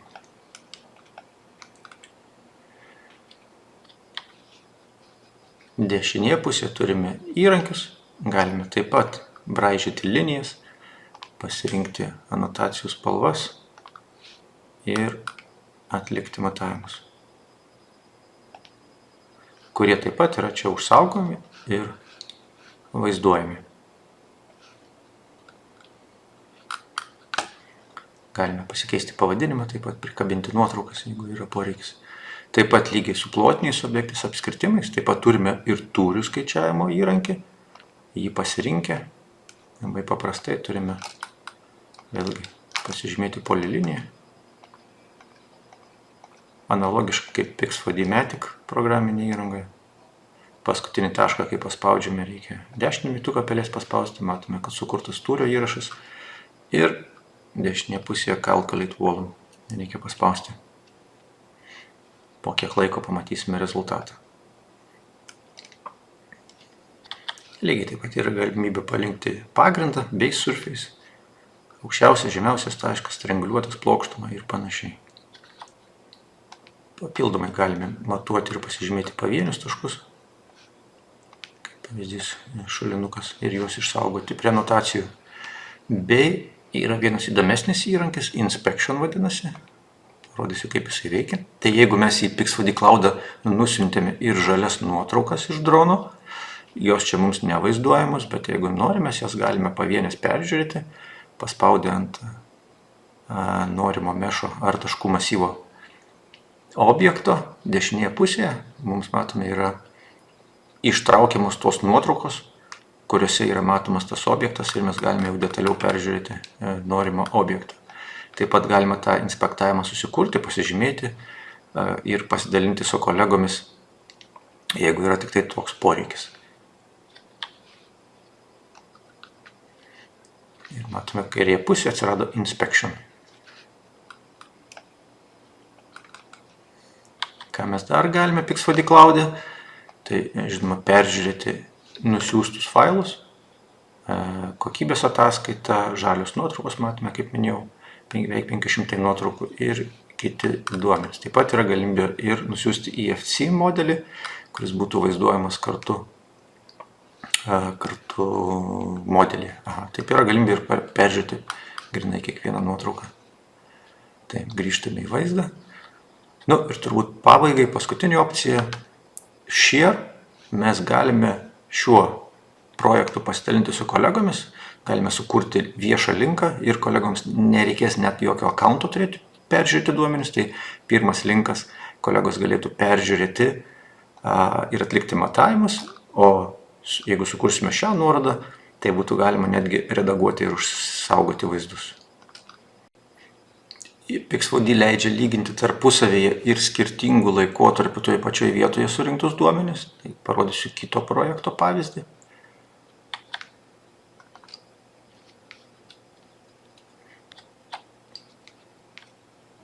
Taip, čia matome su dviem lidarais ir fotogrametiškai surinktus duomenys skirtingais laikotarpiais. Matome vieną dieną, antrą dieną ir trečią dieną. Ir čia yra galimybė mums papildomai lyginti šios duomenys. Compare mygtukas, paspaudžiame mes Compare. Pasirenkame skirtingas datas, kurių duomenys norime lygyti. Šiuo atveju čia yra DJI Zenmuse L2 ir L3 duomenys. Su jais sugeneruoti ortofoto ir mes turime tokį sliderį ir su juo galima nesunkiai peržiūrėti ir palyginti duomenys.